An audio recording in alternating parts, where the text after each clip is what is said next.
கர்த்தராகிய இயேசு கிறிஸ்துவின் பரிசுத்த நாமத்திற்கு மகிமையுண்டாவதாக. மீண்டுமாக இந்த உயிர்த்தெழுந்த காலவெளியிலும் தேவ சமூகத்திலே நாம் கூடி வந்து அவரை துதித்து பாடினோம், ஆராதித்தோம்.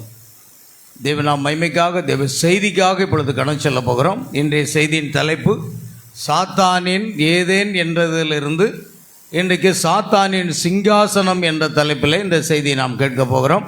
அதுக்கு ஆதாரமாக வாசிக்கக்கூடிய வேத வசனங்கள் வெளிப்படுத்தின விசேஷம்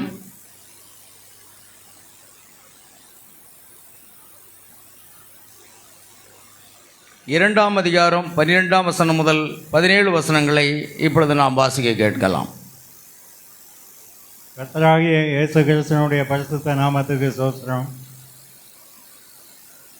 பெர்கமு சபையின் தூதனுக்கு நீ எழுத வேண்டியது என்னவெனில், இருபுறமும் கருக்குள்ள பட்டயத்தை உடையவர் சொல்கிறதாவது, உன் கிரியைகளையும் சாத்தானுடைய சிங்காசனத்தில் இருக்கிற இடத்தில் நீ குடியிருக்கிறதையும், நீ என் நாமத்தை பற்றி கொண்டிருக்கிறதையும், சாத்தான் குடிகொண்டிருக்கிற இடத்திலே உங்களுக்குள்ளே எனக்கு உண்மையுள்ள சாட்சியான அந்திப்பா என்பவன் கொல்லப்பட்ட நாட்களிலும் என்னை பற்றும் விசுவாசத்தை நீ மறுதலியாமல் இருந்ததையும் அறிந்திருக்கிறேன்.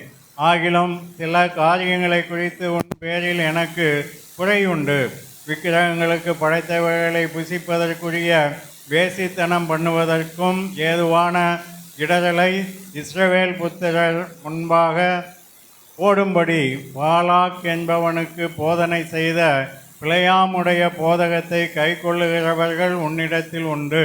அப்படியே நிக்கோலாய் மதஸ்தருடைய போதகத்தை கை கொள்ளுகிறவர்களும் உன்னிடத்தில் உண்டு. அதை நான் வெறுக்கிறேன். நீ மனந்திரும்பு. இல்லாவிட்டால் நான் சீக்கிரமாய் உன்னிடத்தில் வந்து என் வாயின் பட்டயத்தால் அவர்களோட யுத்தம் பண்ணுவேன். ஆவியானவர் சபைகளுக்கு சொல்லுகிறதை காதுள்ளவன் கேட்க கடவன். ஏயங்கொள்ளுகிறவனுக்கு நான் மறைவான மன்னாவை புசிக்க கொடுத்து அவனுக்கு வெண்மையான குறிக்கல்லையும் அந்த கல்லின் மேல் எழுதப்பட்டதும் அதை பெறுகிறவனே அன்றி வேறொருவனும் அறியக்கூடாததுமாகிய புதிய நாமத்தை கொடுப்பேன் என்று எழுது. அல்லேலூயா. வாசிக்கப்பட்ட இந்த வேத வசனங்களை கர்த்தர் தாமே ஆசீர்வதிப்பாராக. நாம் ஒரு பாடலை பாடி ஜெபித்து அவருடைய வார்த்தைக்குள்ளாக கடன் செல்வோம். மிகவும் ஒரு பழமையான பாடல். பழைய பாடல்களை அதிகமாக பாடினவர்கள் சகோதரி கர்த்தருக்குள்ளான திருமதி வயலட் ஆரோன் என்ற அருமையான சகோதரி உபவாசம் இருந்து முழங்கால் படியிட்டு ஜெபித்து பாடல்களை எழுதி பாடுவார்கள். அவர்கள் பாடின அநேக பாடல்கள் உலகம் முழுவதும் இருக்கிற கிறிஸ்தவர்களுக்கு ஆசீர்வாதமாக இருக்கிறது. மிகவும் பழையமான ஒரு பாடல். அநேக பாடல்களை பாடியிருக்கிறார்கள். நான் பாம்பேயில் ரெக்கார்டிங் சென்டர் வைத்திருக்கும் பொழுது அநேக ஊழியர்களுக்கு நான் கேசட்டில் அந்த பாடல்களை எல்லாம் பதிவு செய்து கொடுத்துருக்கிறேன். அல்லேலூயா. அதே போல் சாரோன் நவரோஜியும் ஒரு பழமையான ஒரு பாடகர். அவர்கள் கர்த்தராகிய இயேசு கிறிஸ்துவின் நாமத்திலே ஞானஸ்நானம் பெற்ற ஒரு சகோதரி. ஆமேன். அவர்களும் அருமையான பாடல்களை பாடியிருக்கிறார்கள். அதிகமாக சிலுவை தியான பாடல்களை பாடியிருக்கிறார்கள். ஆகையால் இப்பொழுது நாம் அவர்கள் பாடின ஒரு பாடல், ஆவியின் கனிகளை குறித்து அவர்கள் பாடின ஒரு பாடலை இப்பொழுது நாம் கேட்கப் போகிறோம். நாம் என்னோடு சேர்ந்து நீங்களும் அந்த பாடலை பாடலாம்.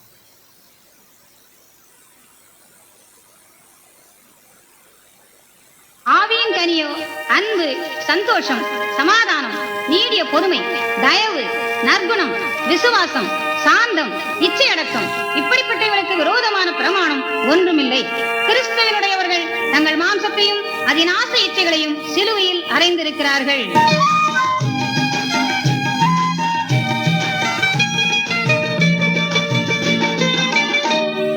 கனியே கர்த்தர் விரும்பும் மதுர கனியே, காணவே அன்பால் உன்னை தேடி வராரே. கனியே கர்த்தர் விரும்பும் மதுர கனியே, காணவே அன்பால் உன்னை தேடி வராரே.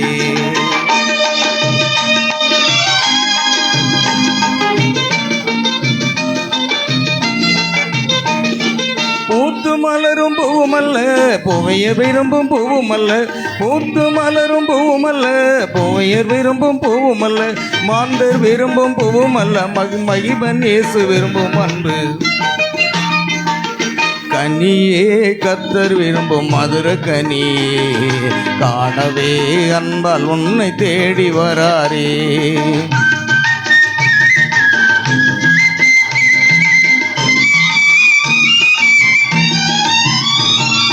ஜாதி விலகிடும் தோஷமல்ல சாத்தானால் வரும் தோஷமல்ல, ஜாதி விலகிடும் தோஷமல்ல அது சாத்தானால் வரும் தோஷமல்ல, மக்களால் உண்டாகும் தோஷமல்ல அது மகிமன் விரும்பும் சந்தோஷம் கனியே. கர்த்தர் விரும்பும் மதுர கனியே, காணவே அன்பால் உன்னை தேடி வராரே.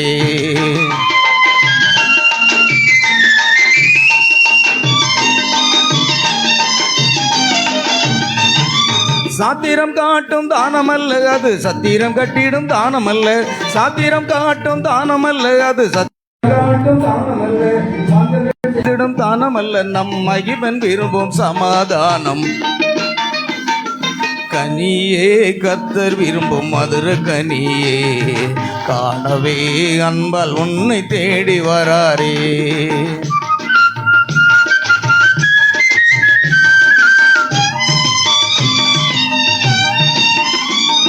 புத்தகம் எழுதும் ஐயல்ல பூவையர் தீட்டிடும் ஐயல்ல, புத்தகம் எழுதும் ஐயல்ல பூவையர் தீட்டிடும் ஐயல்ல, மாந்தரை மயக்கும் ஐயில்ல கோபத்தில் காட்டிடும் பொறுமை கனியே. கர்த்தர் விரும்பும் மதுர கனியே, காணவே அன்பால் உன்னை தேடி வராரே.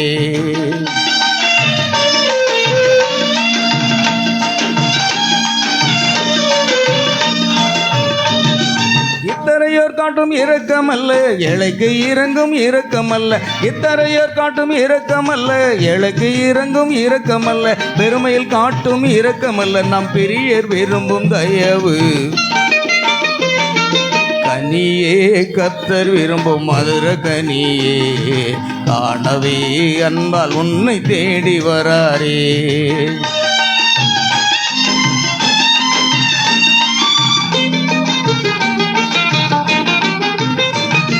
நாவலர் பழக்கம் குணமல்ல நல்லோராய் நடக்கும் குணமல்ல, நாவலர் பழக்கம் குணமல்ல நல்லோராய் நடக்கும் குணமல்ல, சன்மார்க்கம் என்ற குணமல்ல சத்தியத்தில் நிற்கும் நற்குணம் கனியே. கர்த்தர் விரும்பும் மதுர கனியே, காணவே அன்பால் உன்னை தேடி வராரே.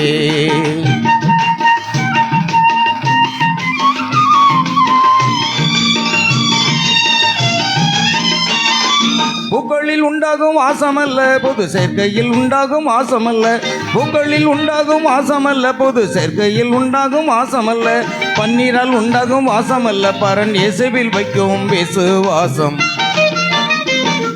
கனியே.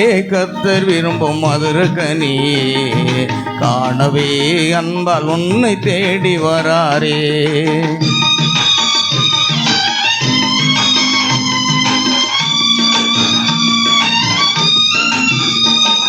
சாவில் விளங்கும் சாந்தமல்ல சத்தத்தை அடக்கும் சாந்தமல்ல, சாவில் விளங்கும் சாந்தமல்ல சத்தத்தை அடக்கும் சாந்தமல்ல, சாந்த சொருபி இயேசு நுகத்தில் சாய்ந்து சுமக்கும் சாந்தம் கனியே. கர்த்தர் விரும்பும் மதுர கனியே, காணவே அன்பால் உன்னை தேடி வராரே.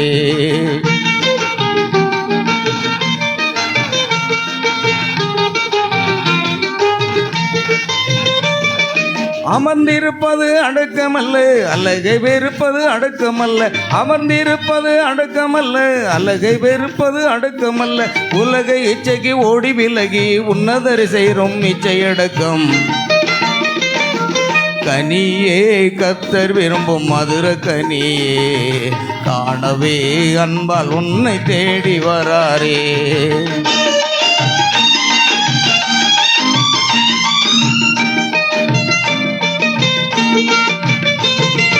ஏமாற்றம் என்ற எல்லைகளோடு இயேசு தேடும் கனி இல்லை, ஏமாற்றம் என்ற இலைகளோடு இயேசு தேடும் கனி இல்லை. அந்த சாபம் இறங்குது, அத்திமரம் பட்டு போகுது. கனியே கர்த்தர் விரும்பும் மதுர கனியே, காணவே அன்பால் உன்னை தேடி வராரே. கனியே கர்த்தர் விரும்பும் மதுர கனியே, காணவே அன்பால் உன்னை தேடி வராரே. நாம் ஜெபிப்போமா? அன்பின் பரலோக பிதாவே, இப்போ நன்றியோடு துதிக்கிறோப்பா. ஆசீர்வதிக்கப்பட்ட அந்த அருமையான கர்த்தாவே காலவெளியிலும் தேவனுடைய சமூகத்தில் வந்து உம்மை துதித்து பாடி ஆராதிக்க முடி கிருபை செய்து தேவன் நாம் மைமைக்கென்று சாட்சி சொன்ன பிள்ளைகளை ஆசீர்வதியும், வசனம் சொன்ன சிறு குழந்தைகளை ஆசீர்வதியும். கர்த்தாவே, வாசிக்கப்பட்ட வேத வசனங்களுக்காக ஜெபிக்கிறோம். இந்த வேத வசனங்களை தேவன் ஆசீர்வதித்து கொடுப்பீராக. ஆண்டவரே, துதிக்கிறோம் ஐயா. நேற்று உபவாச ஆராதனையில் சாத்தானின் ஏதேன் என்ற தலைப்பில் நாங்கள் அந்த செய்தியை கேட்டோம். அதைத் தொடர்ந்து சாத்தானின் சிங்காசனம் என்ற தலைப்பில் இந்த செய்தியை நாங்கள் கேட்கப் போகிறோம். கர்த்தாவே, நீர் பேசும், நாங்கள் கேட்கட்டும். பரிசுத்த ஆவியானவர் பேசுகிற அடியானை அபிஷேகித்து அடியனுடைய நாவுகளை பிடித்து கொண்டு பேசும். எங்கள் ஒவ்வொருடைய ஆத்மாக்களுக்கும் அது பிரயோஜனமாக ஆசீர்வாதமாக இருக்க கர்த்தர் கிருபை செய்ய வேண்டுமாய் ஜெபிக்கிறப்பா. இப்படி நாம மகிமைப்படட்டும். கர்த்தருக்கென்று கொடுக்கப்பட்ட காணிக்கைகள், தசம்பாங்கள் எல்லாவற்றையும் வானத்தின் பலகைகளை திறந்து இடங்களாமல் போக மட்டும் ஆண்டவரே சோதரிக்கிறோம். உடைய ஆசீர்வாதங்களை நிறைவாக கட்டளையிட வேண்டுமாய் ஜெபிக்கிறோம். சகல துதிக மகிமை யாவற்றும் உமக்கு செலுத்துகிறோம். கர்த்தராகிய இயேசு கிறிஸ்துவின் நாமத்தில் கேட்கிறோம் பிதாவே, ஆமென். Praise the Lord.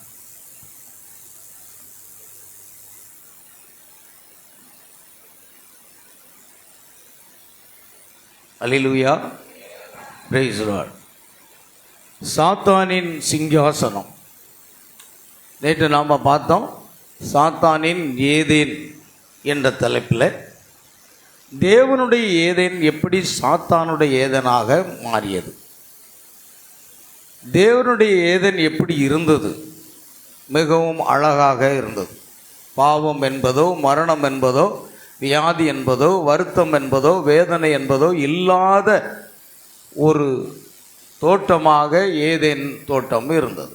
தேவன் அங்குதான் தம்முடைய குமாரனையும் குமாரத்தையும் வைத்திருந்தார். இந்த பூமியை ஆண்டு கொள்ளுங்கள் என்று ஆட்சி பொறுப்பையும் அவர் கொடுத்திருந்தார். ஆனால் சாத்தான் நயவஞ்சகமாக அவன் ஏவாளிடத்தில் வந்து அவளை ஏமாற்றி அந்த ஏதேன் தோட்டத்தை, அந்த ராஜ்யத்தை அவன் என்ன செய்தான்? அபகரித்து கொண்டான். ஆனாலும் கடைசி நாட்களில் இந்த உலகத்தின் ராஜ்யங்கள் நம்முடைய கர்த்தருக்கும் அவருடைய கிறிஸ்துக்குரிய ராஜ்யங்களாக மாற்றப்படும் என்று வேதம் நமக்கு சொல்லுகிறது. அல்லேலூயா. கர்த்தர் அந்த நாளிலே ஒரு புதிய ஏதேனை மறுபடியும் கொண்டு வரப்போகிறார். நாம் அங்கு மரணம் இல்லாத, வியாதி இல்லாத, வருத்தம் இல்லாத ஒரு வாழ்க்கை நாம் வாழப் போகிறோம். ஆமென். ஆகையால் பிரியமானவர்களே, பெருகமு சபையின் தூதனுக்கு என்று வெளிப்படுத்தின விசேஷம் 2ஆம் அதிகாரம் 12 முதல் 17 வசனங்களையும் நாம் வாசித்தோம். பாருங்க, உன் கிரியைகளையும் சாத்தானுடைய சிங்காசனம் இருக்கிற இடத்தில் நீ குடியிருக்கிறதையும், நீ என் நாமத்தை பற்றி கொண்டிருக்கிறதையும். ஆமென். அல்லேலூயா. இது 3வது சபையின் காலம். நமக்கு 7 சபை காலங்கள் இருக்கிறது. எபேசு, சிமிர்னா, பெர்கமு, தியத்தீரா, சர்தை, பிலதெல்பியா, லவோதிகேயா. இது 3வது சபையின் காலம். 3வது சபையின் காலம் என்பது அது பெர்கமு சபையின் காலம். இந்த சபைக்காலக்குரிய செய்தியாளர் யார் அப்படின்னு சொன்னால், முதலாவது சபை எபேசு, அப்புறம் சிமிர்னா, பெர்கமு. பவுல், இர்னேயஸ், மார்ட்டின். 3வது சபை காலத்தின் தூதன், செய்தியாளன் மார்ட்டின் என்பவர்.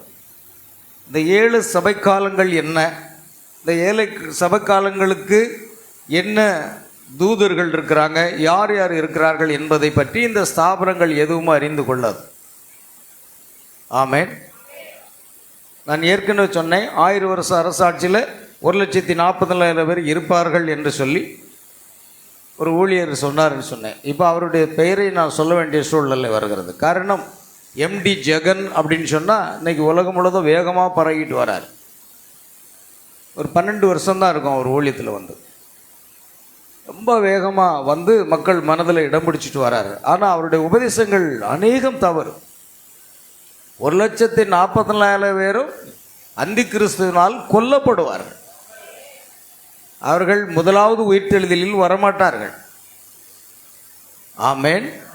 இரண்டாவது உயிர்த்தெழுதலில் தான் வர வேண்டும். காரணம், முதலாவது உயிர்த்தெழுதலில் பங்குள்ளவன் பாக்கியவான். அவர்கள் உயிர்த்து கிறிஸ்துவுடனே கூட 1000 வருஷம் அரசாட்சி செய்வார்கள். அது மணவாட்டி. அப்போஸ்தலர் காலம் முதற்கொண்டு இந்த லவோதிக்கேய சபையின் காலம் வரைக்கும், நாம் ஜீவித்து கொண்டிருக்கிற காலம் வரைக்கும் கிறிஸ்துக்குள் மரித்தவர்கள், நித்திரையாக இருக்கிறவர்கள் உயிரோடு எழும்புவார்கள். பின்பு உயிரோடு இருக்கிற நாமும் அவர்களோடு கூட ஆகாயத்தில் எடுத்துக்கொள்ளப்பட்டு இவ்விதமாக கர்த்தரோடு கூட இருப்போம். மணவாட்டி மட்டும்தான். ஆனால் ஒன்று, இந்த மணவாட்டி பிதா குமாரன் பரிசுத்த ஆவி என்ற பட்ட பெயரை ஞானஸ்தானம் பெற்றவர்கள் ஒருவரும் இருக்க மாட்டார்கள். மணவாட்டி என்றாலே மணவாளுடைய நாமத்தை தரித்து கொண்டவர்கள். பாருங்கள், இந்த பிதா குமாரன் பரிசுத்த ஆவி திரித்துவம் என்ற போதனைக்கு இருக்கிற எந்த ஊழியக்காரரும் 1000 வருஷம் அரசாட்சியில் வரமாட்டாங்க. விசுவாசிகளும் வரமாட்டாங்க, ஊழியக்காரர்களும் வரமாட்டாங்க. ஏன்னா அவர்கள் பின்பற்றுகிற போதனை என்பது அது ஏதேனிலிருந்து வஞ்சகமாக கொண்டு வரப்பட்டு ரோம சபையின் உள்ளாக புகுத்தப்பட்ட சாத்தானுடைய சிங்காசனம் இருந்த இடத்துல அது பிலேயாமின் போதகமாக, அது எசபேலின் மார்க்கமாக, அது அந்தி கிறிஸ்துவனுடைய போதனையாக இருக்கிறது. அதை அவர்கள் பின்பற்றி வருகிறபடினால் அவர்கள் எடுத்துக்கொள்ளப்படுவதில் செல்லவும் முடியாது, 1000 வருஷம் அரசாட்சியில் பங்கு பெறவும் மாட்டார்கள். அவள் நல்லவர்களாக இருக்கலாம், பரிசுத்தவான்களாக இருக்கலாம், நன்றாக ஊழியம் செய்யலாம், அதையெல்லாம் நாம் குறை கூறுவது இல்லை. ஆனால் தேவன் அவர்களுக்கு ஒரு பங்கு வைத்திருக்கிறார். அது எப்பொழுது என்றால், இரண்டாவது உயிர்த்தெழுதல் நடக்கும் பொழுது செம்மறி ஆடுகளையும் வெள்ளாடுகளையும் அவர் பிரிப்பாராம். தம்முடைய மகிமையான சிங்காசனத்தில், வெள்ளை சிங்காசனம் உட்கார்ந்திருக்கும் பொழுது எல்லாரும் உயிரோடு எழுப்பார்கள். அப்பொழுது அவர்களை தேவன் என்ன செய்வாரா? செம்மறி ஆடுகளையும் வெள்ளாடுகளையும் பிரித்து உங்களுக்காக ஆயத்தம் பண்ணினவர்களை நீங்கள் சுதந்திரித்துக் கொள்ளுங்கள் என்று சொல்வார். அவர்களுக்கு ஒரு பங்கு இருக்கு. ஆனால் சத்தியத்தை சொல்ல வேண்டியது நம்ம கடமை. சத்தியத்தை சொல்லுங்க. அவங்க புரிந்து கொள்ளலைன்னா கர்த்தர் உங்களை ஆசீர்வதிப்பாருன்னு சொல்லுங்க. ஏன்னா தேவன் யார் யாருக்கு என்ன இடமோ அங்கே தான் அவர் பொருத்த போறாரு. நாம முயற்சி செய்து எந்த இடத்தையும் பிடித்து கொள்ள முடியாது. நீங்கள் மணவாட்டி என்று விசுவாசிக்கிறீர்கள். ஆனால் மணவாட்டி என்று விசுவாசித்தாலோ அவர் மணவாட்டியாக முன்குறித்திருந்தால் ஒழிய அந்த ஸ்தானத்திலே நாம் பொருத்தப்பட மாட்டோம். அல்லேலூயா. அப்போ மணவாட்டி மட்டும்தான் 1000 வருஷம் அரசாட்சியில் இருப்பாங்க, வேற யாரும் இருக்க மாட்டாங்க. அதுவும் அத்தனை பேரும் கர்த்தராகிய இயேசு கிறிஸ்துவின் நாமத்தினாலே ஞானஸ்நானம் பெற்று பரிசுத்தாவின் அபிஷேகம் பெற்று மறுபடியும் பிறந்த கிறிஸ்தவர்கள். பெயர் கிறிஸ்தவர்கள் யாரும் வர மாட்டாங்க. அல்லேலூயா. அதை நன்றாக புரிந்து கொள்ளுங்க. ஆகையால் நாம் சுவிசேஷத்தை பிரசங்கிக்க வேண்டியது நம்முடைய கடமை. அதை நம்ம செய்துக்கிட்டு போயிட்டு இருப்போம். ஆமென். அவரவர் விருப்பம். யார் சபைக்கு வரணுமோ வாங்க, யார் சபை விட்டு போகணுமோ போங்க. அல்லேலூயா. ஏன்னா என் ஆடுகள் என் சத்தத்துக்கு என்ன செய்கிறது? செவி கொடுக்கிறது. அவர்கள் வார்த்தையின்படி ஜீவிக்கிறவர்களாக இருப்பார்கள். அல்லேலூயா. இதை யாரையும் நம்ம கட்ட விட முடியாது. ஏன்னா இயேசுவே சொன்னார், நீங்களும் போய்விட மனதாக இருக்கிறீர்கள்னு சொன்னார். அதனால் கட்டாயப்படுத்தி சபையில் நம்ம ஆள் சேர்க்கிற வேலை கிடையவே கிடையாது. ஆமென். நல்ல கவனிங்க. நீங்கள் முன்குறிக்கப்பட்டிருந்தால் நீங்கள் தேவன் மீது தாகம் கொண்டவர்களாக, வார்த்தையின் மீது தாகம் கொண்டவர்களாக இருந்து அந்த வார்த்தையின்படி ஜீவிக்கிறவர்களாக இருப்பீர்கள். அதில் 1,44,000 பங்கு பெறுவதில்லை. ஆனால் அருமையான ஊழியர் MD ஜெகன் அவர்கள் 1,04,000 அங்கே இருப்பாங்க அப்படி சொன்னார். மிகப்பெரிய தவறு. அவருக்கு சொந்த வெளிப்பாடு. அதே போல் 2 நாளைக்கு முன்னாலே எனக்கு ஒரு வீடியோ வந்தது. அந்த வீடியோவில் வில்லியம் பிரனாம் ஒரு கள்ள போதகர், கள்ள தீர்க்கதரிசின்னு சொல்லி அடித்து பேசியிருக்கார். அவர் தான் பேசியிருக்கார். பிரணாமுடைய படம் எல்லாம் போட்டு அவர் ஒரு கள்ள கிறிஸ்து, இங்கே ஒரு கழுகு படத்தை வச்சுருப்பாங்க, புஸ்தகத்தை கொண்டு கொடுப்பாங்க, யாரும் வாங்காதீங்க, யாரும் வாசிக்காதுங்கன்னு. நான் மலேசியாவிலேருந்து எனக்கு ஃபோன் வந்தது. பிரதர் பேசினார், ஒரு 2 நாள் வெயிட் பண்ணுங்கள், திங்கக்கிழமை நான் பார்த்துக்கிறேன் அப்படின்னு. ஆமேன். அல்லேலூயா. ஆகையால் பிரியமானவர்களே, அவர் தப்பு தப்பாக பிரசங்கம் பண்ணி ஜனங்களை தவறாக வழிநடத்திக்கிட்டு இருக்கிறார். அது தவறு. ஜனங்களை எப்படி நடத்தணும்? வார்த்தையின் அடிப்படையில் நடத்தணும். சரி, போகட்டும். அதனால் சாத்தானுடைய சிங்காசனம் இருக்கிற இடத்துல நீ குடியிருக்கிறாய்.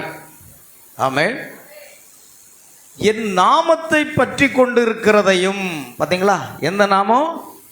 யெகோவாங்கிற நாமமா? பிதாகுமாரன் பரிசுத்தாவி என்ற நாமமா?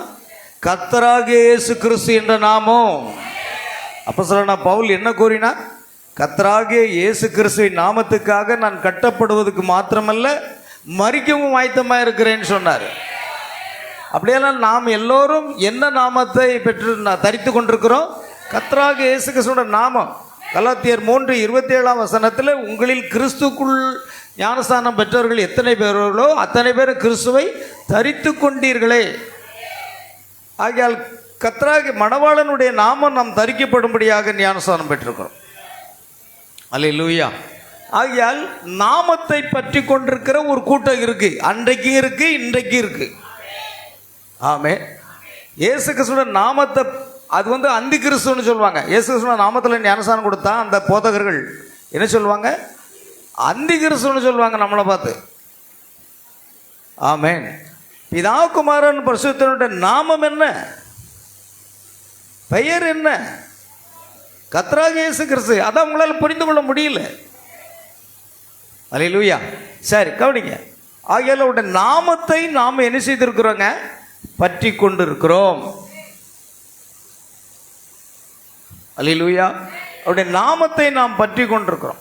சாத்தான் குடிகொண்டிருக்கிற இடத்திலே உங்களுக்குள்ளே எனக்கு உண்மையுள்ள சாட்சியாக அந்திப்பா என்பவன் கொல்லப்பட்ட நாட்களிலும் என்னை பற்றும் விசுவாசத்தை நீ மறுதலியாமல் இருந்ததையும் அறிந்திருக்கிறேன். பார்த்தீங்களா? கர்த்தர் நம்ம ஒவ்வொருவரையும் அறிந்திருக்கிறார்.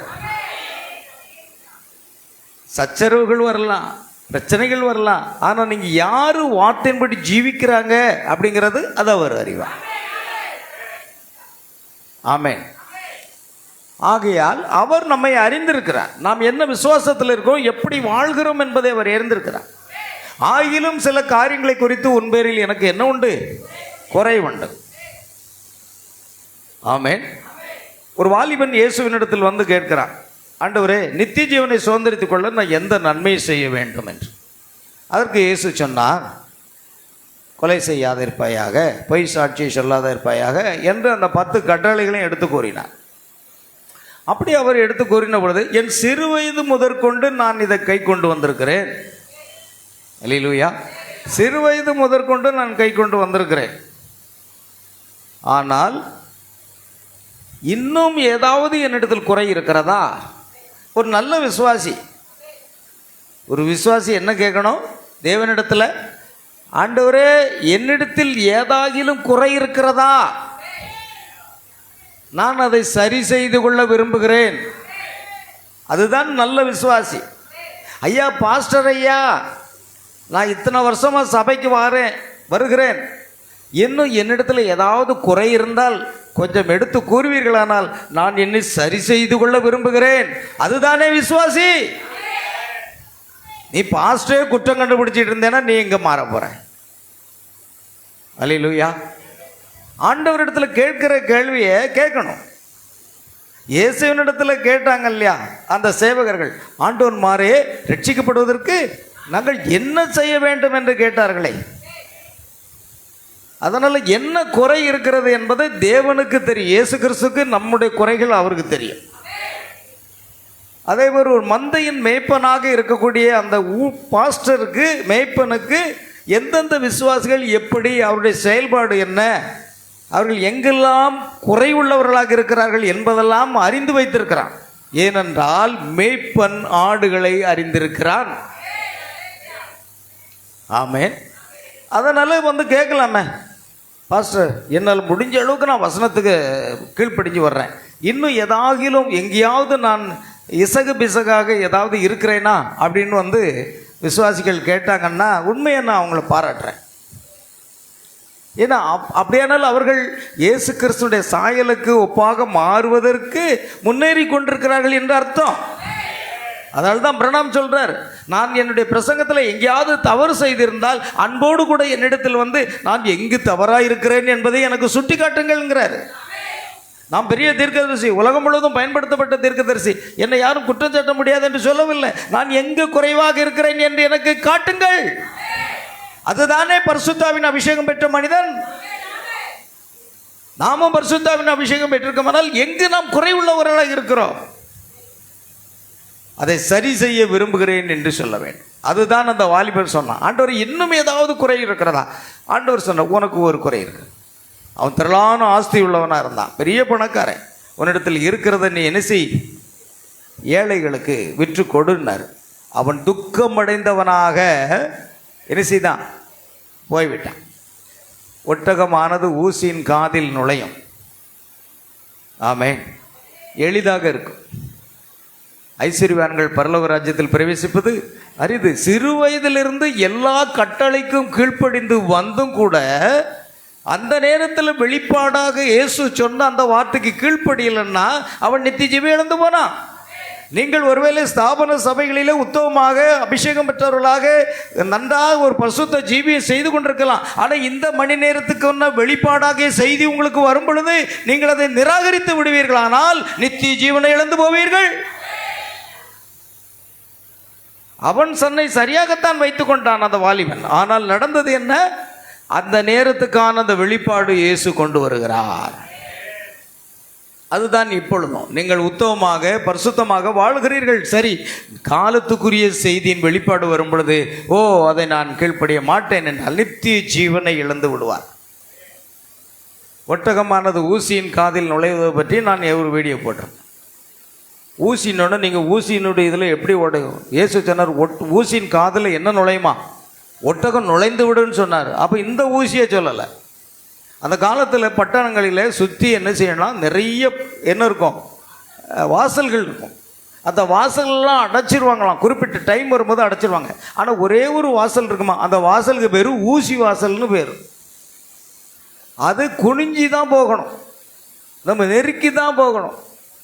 அப்படிப்பட்ட இடத்துல அந்த ஊசி வாசல் வழியாக அந்த ஒட்டகம் என்ன செய்யுமா, நுழைந்து உள்ளே போயிடுமா. அதைத்தான் சொன்னார். நீங்கள் உடனே நம்ம வீட்டில் துணி தைக்கிற ஊசி எடுத்துக்கிட்டு இந்த காது வழி எப்படி நுழையும், இயேசு சொன்னார் இது வழியை நுழையுமண்ணு அப்படின்னு கற்பனை பண்ணிடுறாங்க. அதன் அர்த்தம் வேறு. ஊசி வாசல்னு ஒரு வாசல் இருக்கு. ஆமென். சரி, கவனிங்க.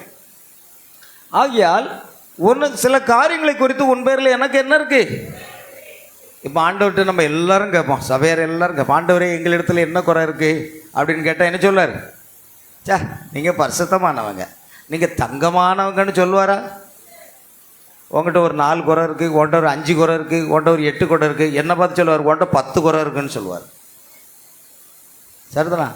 உங்களை எல்லாரையும் விட என்கிட்ட அதிகமாகவே குறை இருக்கும்.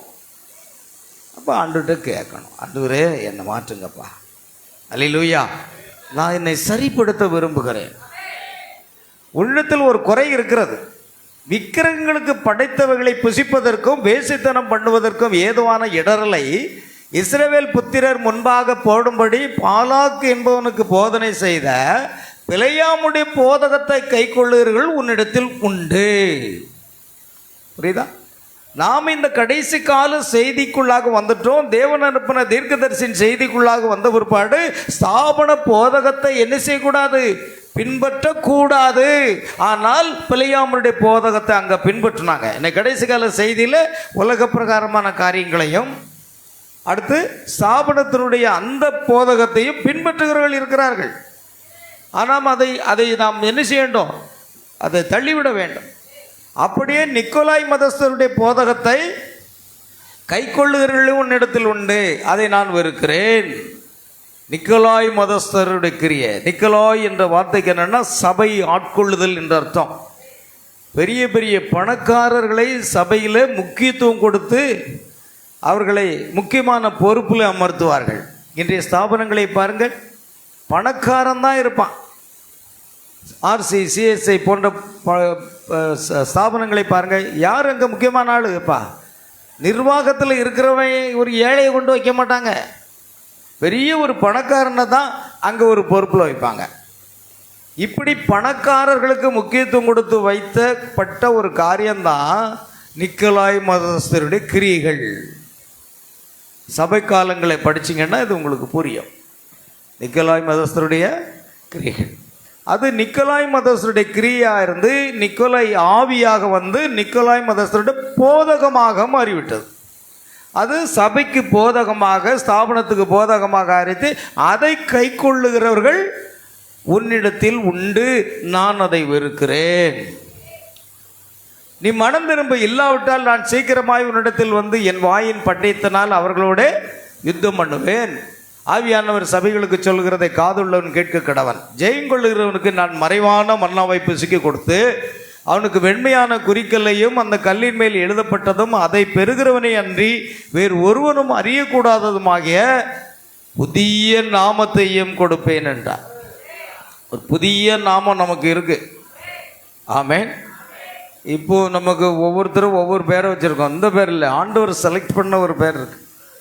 அந்த புதிய நாமம் நமக்கு கிடைக்குமா?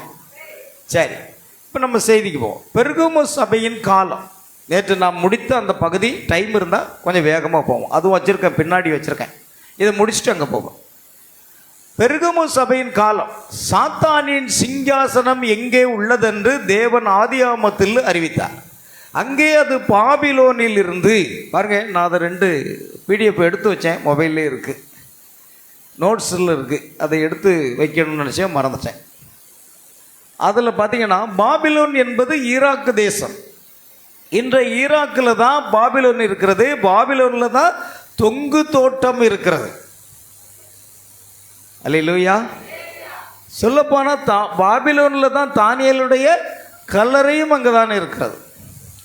ஆகையால் அது பாபிலோன் என்பது நெபுகாத் நேச்சார் ஆட்சி செய்த இடம். அது இன்றைய ஈராக்கின் பகுதியாக இருக்கிறது. கவனிங்க, தேவன் ஆதியாமத்தில் அறிவித்தார். அங்கே அது பாபிலோனில் இருந்து அது எப்பொழுதும் சாத்தானின் சிங்காசனம் இருந்த இடமாக இருந்தது. மேலும் வெளிப்படுத்தின விசேஷத்திலோ பாபிலோனானது தன்னை அஞ்ஞான மார்க்கம் என்று இருப்பதை போப்பு மார்க்கம் என்று மாற்றி கொண்டு விட்டது. பாருங்க, அந்த பாபிலோனிய மார்க்கம், அந்த அஞ்ஞான மார்க்கம் தான் பிற்காலத்தில் என்ன மார்க்கமாக மாறிச்சு? போப்பு மார்க்கமாக மாறிச்சு. இந்த கத்தோலிக்க ஜனங்களை குறித்து நான் மிகவும் பரிதாபப்படுகிறேன். நீங்கள் ஒரு அஞ்ஞான போதகத்துக்குள்ளாக சிக்கி கொண்டிருக்கிறீர்கள். ஆமென். கவனிங்க, சாத்தானுடைய சிங்காசனம் பெர்கமுவில் ஒரு பெரிய ஒன்றை ஸ்தாபிப்பதற்கு சில ஆண்டுகளுக்கு முன்பாக இது நடந்தது. பாபிலோனில் பெர்சியர்கள் மேற்கொள்ளும் முன் இருந்த கடைசி மன்னனின் பெயர் அட்டாலஸ் என்பதாகும். கல்தேய மன்னர்கள் ராஜாவும் ஆசாரியனுமாக 2 பதவிகளை வகித்தவர்களாக இருந்தார்கள். இதெல்லாம் ரோமன் கத்தோலிக்க ஸ்தாபனம் உண்டாவதற்கு முன்பாகவே அந்த கிரியைகள் அங்கே இருந்தது. இதுதான் போப்பு மார்க்கமாக மாறிச்சு. பாருங்க, 2 காரியம் இருக்கு.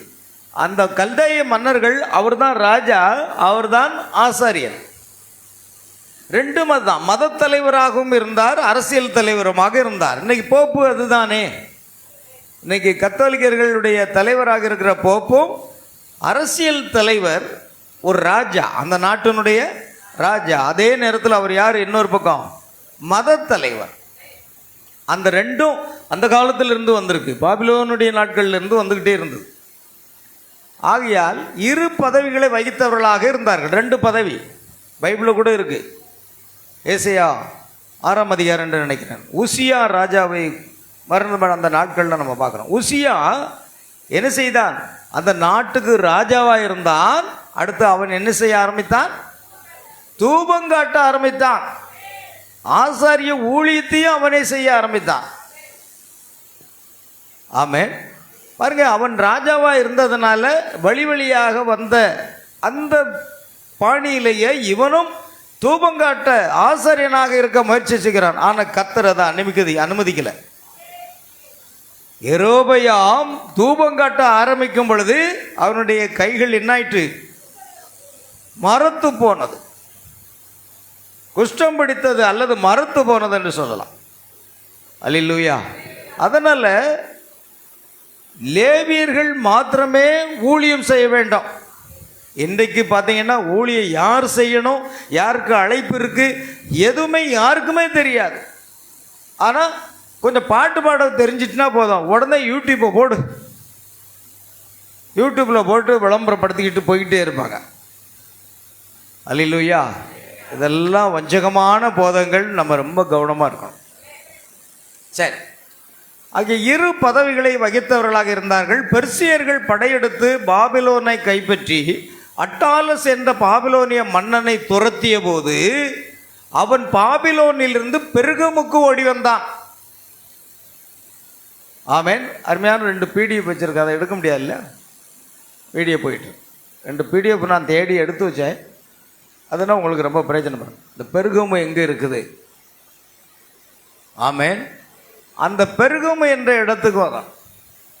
அது துருக்கி என்ற நாட்டில் ஞாபகம் இருக்கிறது. துருக்கியினுடைய பகுதியில் தான் பெருகமு இருக்கிறதாம். அல்லேலூயா. ஆகவே பாபிலோனிய குருக்கள் ஆட்சியானது தனது சிங்காசனத்தை பாபிலோனில் இருந்து இப்பொழுது பெருகமுக்கு குடிபெயர்ந்து விட்டு அட்டாலஸ் என்ற அந்த பாபிலோனிய கல்தேய மன்னன் அவர்களுக்கு ராஜாவாக மத குருவாக 2 ஸ்தானத்தையும் அவர் வகித்தான். இந்த ரோமன் கத்தோலிக்க ஸ்தாபனம் நிறுவப்படுவதற்கு முன்பாகவே இவைகள் அங்கு இருக்கிறது. இந்த மக்களுக்கு என்ன தெரியும்? பாவம். பரிதாபப்படுகிறேன். கத்தோலிக்க ஜனங்களை பார்த்து ஐயோ பாவம் என்று நான் பரிதாபப்படுகிறேன். அவங்க பணத்துக்காக கஷ்டப்படுறதுக்கல்ல, அவங்க உடைக்காக கஷ்டப்படுறதுக்காக அல்ல, அவர்கள் உணவுக்காக கஷ்டப்படுறதுக்கல்ல, இது எல்லாமே அவர்கள் சம்பூர்ணமாக பெற்றிருக்கிறார்கள். ஆனால் இவர்கள் நரகத்தை நோக்கி போய் கொண்டிருக்கிறார்களே என்று நான் பரிதாபப்படுகிறேன். ஆமென். பாருங்க, 2 ராஜா மதகுரு. பெர்சியர்கள் வந்து பாபிலோனை கைப்பற்றிய போது அவர்கள் கல்தேயர்களும் அவர்களின் அரசன் அட்டலாசும் துரத்துண்டு ஓடிப்போய் பெருகமேல் தங்கள் சிங்காசனத்தை ஸ்தாபித்தார்கள். சாத்தானுடைய சிங்காசனம் இருக்கிற இடத்தில் நீ குடியிருக்கிறதையும். இன்றைக்கு நாம் எங்கே இருந்து கொண்டிருக்கிறோம் சொல்லுங்க? இப்பொழுது நாம் எங்கே இருந்து கொண்டிருக்கிறோம்? சாத்தானுடைய சிங்காசனம் இருக்கிற இடத்துல தான் நாமும் வாழ்ந்து கொண்டிருக்கிறோம். தெரியுமா உங்களுக்கு? தேவனுடைய சிங்காசனம் அல்ல, சாத்தானுடைய சிங்காசனம் ஏதேன் தோட்டத்திலே ஸ்தாபிக்கப்பட்டு வந்து இந்த கடைசி நாட்களில் அந்த சிங்காசனம் இருக்கிறது. அது எங்கு இருக்கிறது, யார் என்பதை நாம் தெளிவுபடுத்த போறோம். நாமும் சாத்தானுடைய சிங்காசனம் இருக்கிற இடத்துல தான் வாழ்ந்து கொண்டிருக்கிறோம். அதனால தான் இயேசு சொன்னார், உலகத்திலே உங்களுக்கு உபத்திரங்கள் உண்டு, ஆனாலும் திடன் கொள்ளுங்கள், நான் உலகத்தை ஜெயித்தேன். ஆமென். உலகத்தில் உபத்திரம் இருக்கு, காரணம் சாத்தான சிங்காசனம் இருக்கிற இடத்துல தான் நாம வாழ்ந்து கொண்டிருக்கிறோம். ஆமென். கவனிங்க, சாத்தானுடைய சிங்காசனம் இருக்கிற இடத்தில் நீ குடியிருக்கிறதையும் என்று ஆண்டவர் கூறிய பொழுது வரலாற்று ரீதியாக இவ்வசனத்தின் நிறைவேறுதலாக எங்கே என்ன நடந்தது என்பதை காணவே நான் சபை சரித்திரத்திற்குள் நுழைந்து இவ்வரலாற்றை குறிப்புகளை கண்டெடுத்தேன். சாத்தானின் சிங்காசனம் என்ற அக்குறிப்பிட்ட இடம் எங்கே இருக்க முடியும் என்று நான் எனக்குள் சிந்தித்து கொண்டிருந்தேன். அப்பொழுது தான் நான் இந்த பாபிலோனின் பெரிய அரசன் தன் நாட்டை வென்றெடுத்து பெர்சியர்களுக்கு முன்பாக துரத்துண்டு ஓடி போன பொழுது இது தானியேலின் தரிசனத்தின்படி நடந்த ஒரு காரியமாகும். தானியேல் எங்கிருந்தான்? பாபிலோனிய தேசத்தில் இருந்தான். நெபுகாத் நேச்சாருடைய ஆட்சியின் காலத்திலே தானியேல் ஒரு கனம் பெற்றவனாக இருந்தான். காரணம், அவனிடத்தில் தேவனுடைய ஆவி இருந்தது. சொப்பனங்களுக்கும் தரிசனங்களுக்கும் அர்த்தம் சொல்லக்கூடியவனாக இருந்தான். ஆகிய கனப்பட்ட ஒரு நபராக இருந்தான். ஆனால் சாத்தான் குடியிருக்கிற இடத்தில்தான் அவன் இருந்தான். சாத்தானுடைய சிங்காசனம் இருக்கிற இடத்தில்தான் சாத்ராக், மேசாக், ஆபேத்நேகோ இருந்தார்கள். ஆனாலும் தேவன் அவர்களோடு இருந்ததுனால அவர்களுக்கு வெற்றியை கொடுத்தார். ஓ, அவர் நம்மோடு கூட இருக்கிறார், நமக்கும் அவர் வெற்றியை கொடுப்பார். அல்லேலூயா. பாருங்கள், அவன் ரோமாபுரியில் உள்ள இந்த கரமாகிய பெர்கமுவுக்கு வந்து அங்கே தனது தலைமை பீடத்தை ஏற்படுத்தி கொண்டான். சாத்தான் தனது தலைமை பீடத்தை பாபிலோனில் இருந்து பெர்கமுக்கு மாற்றிக்கொண்டான். பார்த்தீங்களா, பாபிலோனிலிருந்து அவனுடைய சிங்காசனத்தை எங்கே கொண்டு வந்துட்டான்? பெர்கமு. இது துருக்கி என்ற நாட்டில் இருக்கிறது. அங்கே தானே புதிய பாபிலோனை சாத்தான் ஸ்தாபிக்க போகிறான். நாம் இப்பொழுது எங்கே இருக்கிறோம் என்பதற்கான ஒரு பின்னணியை நாம் பெற்றுக்கொண்டு விட்டோம். அந்தியப்பா என்ற இந்த அருமையான சகோதரனை அங்கேதான் அவன் கொன்றான். பின்பு அவன் தன்னுடைய செயல்முறையை மாற்றிக்கொண்டான். முதலில் அவன் கிறிஸ்தவர்களை உபத்திரவப்படுத்துகிறவனாக இருந்தான். இந்த மார்க்கம், இந்த போப்பு மார்க்கத்துக்கு முன்பாக அவர்கள் யாரை துன்பப்படுத்தினார்கள்? கிறிஸ்தவர்களை துன்பப்படுத்தினார்கள். அதனால தான் இந்த ரோம மார்க்கம், போப்பு மார்க்கம் ஏற்படுத்தப்பட்ட பொழுது அந்த மார்க்கத்தை ஆதரிக்காத எவரும் கொல்லப்பட வேண்டும் என்றுதான் 6,80,00,000 பேர் கொல்லப்பட்டார்கள். இது சரித்திரம். அதனால்தான் அந்த ஸ்திரீ இரத்தத்தினால் அவர்கள் ஆடை சிவந்திருக்கிறதை நான் காண்கிறேன் என்று வெளிப்படுத்தல் 17 எழுதியிருக்கு. அவன் கிறிஸ்தவர்களை உபத்திரவப்படுத்துகிறவனாக இருந்தான். கிறிஸ்தவ வழி அவன் எவ்வளவாய் வெறுத்தான். அவன் தானே ஒரு மத குரு ராஜாவாக இருந்தான். பாருங்க, 2 நல்ல மனசில் வச்சுடுங்க. ஒரு மதத்துக்கு குருவாக, அடுத்து அரசியலுக்கு ஒரு ராஜாவாக. சுபாவத்தில் விக்கிரக தேவர்களை வணங்கும் தேவனற்ற அஞ்ஞானியாக இருந்தான். அவன் யாருங்க? தேவனற்ற விக்கிரகங்களை வழிபடக்கூடிய ஒரு அஞ்ஞானி. இன்னைக்கு ரோம சபையில் ஏன் விக்கிரகங்கள் இருக்கிறது?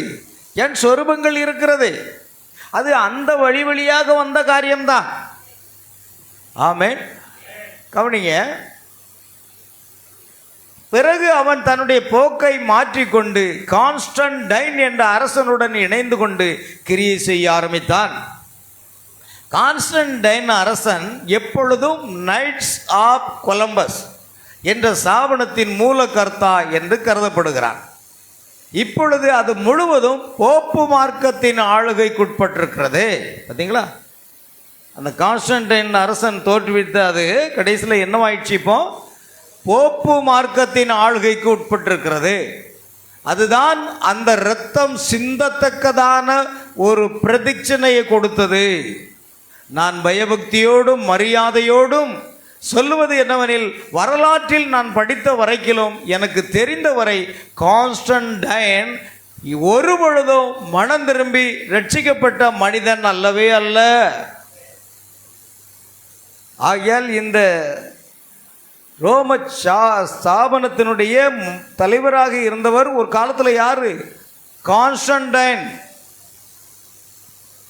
அதன் பிற்பாடு வழியாக வந்தவர்கள் அத்தனை பேரும் போப்பு என்று அழைக்கப்பட்டார்கள். அல்லேலூயா. பாருங்கள், அவன் ஒருபோதும் மனம் திரும்பி ரட்சிக்கப்பட்ட மனிதன் அல்ல. ஒரு இரவில் அவன் ஒரு சொப்பனம் கண்டான். அதில் அவன் ஒரு சிலுவையை கண்டான். இதன் காரணமாக அவன் யுத்தத்தில் வெற்றி பெற்று விடுவான் என கூறினான். அவன் கிறிஸ்தவர்களிடம் தான் யுத்தத்தில் ஜெயிப்பதற்காக ஜெபித்து கொள்ளும்படியும், தான் ஜெயித்தால் தானே கிறிஸ்தவராக ஆகி விடுவதாகவும். பார்த்தீங்களா, ஒரு சொப்பனத்தில் ஒரு சிலுவையை பார்க்குறான். அதனால் கிறிஸ்தவரிடத்தில் போய் கேட்குறான், நான் ஜெயிக்க வேண்டும் என்பதற்காக நீங்கள் யாவரும் என்ன செய்ய வேண்டும்? ஜெபிக்க வேண்டும் என்று கேட்டுக்கொண்டான். கிறிஸ்தவர்களுக்கு அதுவரை கொடுக்கப்பட்டு வந்த உபத்திரவங்களை நிறுத்தி அவர்களுக்கு நிவாரணம் அளிப்பதாக வாக்குறுதி கொடுத்திருந்தான். யாரு? இந்த கான்ஸ்டன்டைன். அவன் அன்றிரவில் படுத்து நித்திரை செய்து சொப்பனம் கண்ட அந்த பாலத்தின் கரையில் இருந்து எதிர்பக்கத்து முனையில் நான் நின்று பார்த்தேன். அவன் அங்கு சொப்பனம் கண்டு விழித்து எழுந்து தன் கேடயத்திலும் தனது வீரர்களின் கேடயங்களிலும் வெண்மை நிறத்தில் சிலுவையை வரைந்தான். ஒரு காலத்தில் சரித்திரத்தில் நீங்கள் படிச்சிருப்பீங்க. என்ன போர் ஞாபகம் இருக்கிறதா? படித்த ஞாபகம். படித்த காலத்தில் ஒரு போர் வரும். என்ன போர்? எங்க சிலுவை போருங்க. சிலுவை போர்னு நீங்கள் படித்ததே இல்லையா? அப்படி ஒரு போர் இருக்கா? சிலுவை போர் வேணும்னா நான் நெட்டில் இருந்து எடுத்து காமிக்கேன், எந்த காலத்தில் நடந்தது, எப்போ நடந்தது, எங்கே நடந்ததுன்னு. சிலுவை போர்னு ஒரு போர் நடந்துதான். இவன் ஜெயிப்பதற்காக கிறிஸ்தவர்களிடத்தில் ஜெபம் செய்து கேட்டுக்கொண்டது மாத்திரமல்ல, எல்லா அந்த வீரர்கள் வைத்திருக்கிற அந்த கேடகங்களில் என்ன வரைந்திருந்தான்? சிலுவை வரைந்திருந்தான். நீங்கள் பார்க்கலையா? சில கேடகத்தை பாருங்க, வெள்ளை கலரில் சிலுவை இருக்கும். அந்த சிலுவை அவன் எல்லாருக்கும் போட்டான். ஏன்னா அதனால அந்த வெற்றி கிடைக்கும் என்று அவன் நம்பினான். ஆமென். பாருங்க, அவன் தன் கேடயத்திலும் தனது வீரர்களின் கேடயங்களில் வெண்மை நிறத்தில் சிலுவையை வரைந்தான். கேடகத்தை நீங்க நல்லா கவனிச்சீங்கன்னா முன்பக்கம் சிலுவை மாதிரியே இருக்கும். அங்கேதான் நைட்ஸ் ஆஃப் கொலம்பஸ் என்ற நிறுவனம் ஸ்தாபிக்கப்பட்டது. அது ரோமன் கத்தோலிக்க ஆதிக்கத்துக்கு உட்பட்டு இருக்கிறது. ஆனால் அவன் ஒருபோதும் பக்தி மார்க்கத்துக்கு உகந்த எந்த ஒரு காரியமும் செய்யலை. அது பக்தி மார்க்கத்துக்குரிய காரியம் இல்லாமல் ஒரு ஸ்தாபனமாக அது இருந்தது. அவன் எந்த ஒரு காரியமும் செய்யலை. அவன் மார்க்க சம்பந்தமாக செய்ததாக வரலாற்றில் குறிப்பிட்டுள்ள ஒரே ஒரு காரியம், பரிசுத்த சோபியா ஆலய கட்டிடத்தின் மேல் ஒரு சிலுவையை பொறித்ததே. முத சர்ச்சுக்கு மேலே சிலுவை வச்சது யாரு? இந்த கான்ஸ்டன்டைன் அரசன். இன்னைக்கு எந்த கிறிஸ்தவ சர்ச் இருந்தாலும் மேலே என்ன இருக்கும்? சிலுவை அடையாளம் இருக்கா? இவாள் தான், போப்பு இல்லை. இந்த கான்ஸ்டன்டைன் தான் முத என்ன பண்ணா? எல்லா சர்ச்சுக்கு மேலே, ஆலயத்தின் மேலே என்ன வச்சான்? சிலுவையை பொறித்து வைத்தான். இதை பின்பற்றின கத்தோலிக்க மார்க்கம், புராட்டஸ்டன்ட் மார்க்கம், பெந்தகோஸ்தே மார்க்கம், செவன்த்-டே மார்க்கம் எல்லாமே ஒரு சர்ச்சில் என்ன வைக்க ஆரம்பித்தாங்க? சிலுவை வைத்தாங்க. சிலுவை வைப்பது நான் தவறு என்று கூறவில்லை.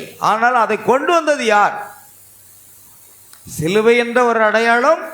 இயேசு நமக்காக மீறுதலுக்காக காயப்பட்டு மரித்தார் என்பதற்கு ஒரு அடையாளமாக சிலுவையை பார்த்தா அந்த ஞாபகம் தானே வரும்.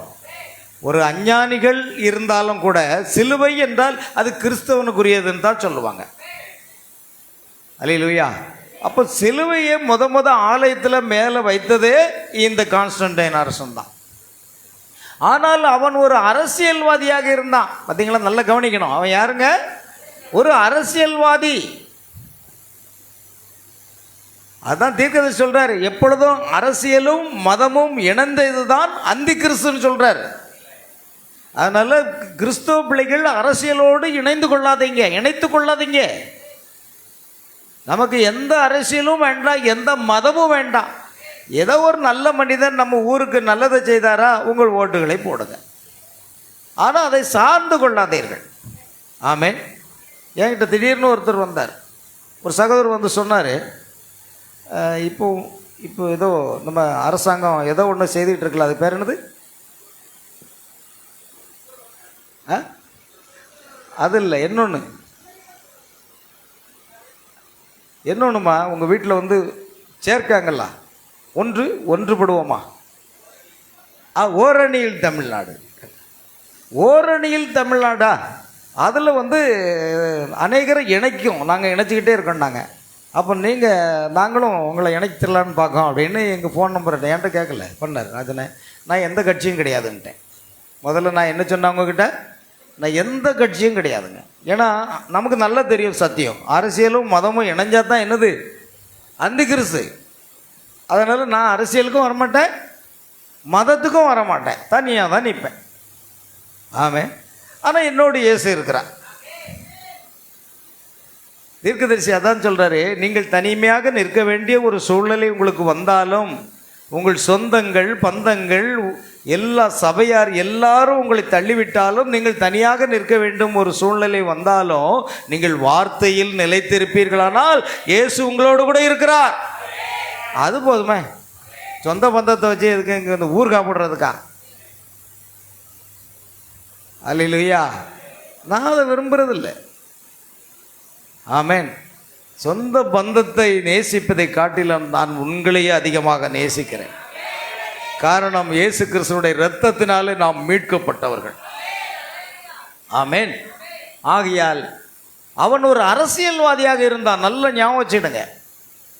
அவன் ரோமாபுரியில் அரசனாக இருந்த பொழுது அவனும் இந்த அஞ்ஞான மத குருவும் சேர்ந்து கொண்டு குருக்களாட்சியின் பட்சமாய் சாய்ந்து கொண்ட கிறிஸ்தவ மார்க்கத்தை உடைய நிக்கலாய் மதஸ்தர் என்று அழைக்கப்பட்டு அவ்வேளையில் வெதுவெதுப்பாய் இருந்த சபையை ஒருங்கிணைத்து உருவாக்கினார்கள்.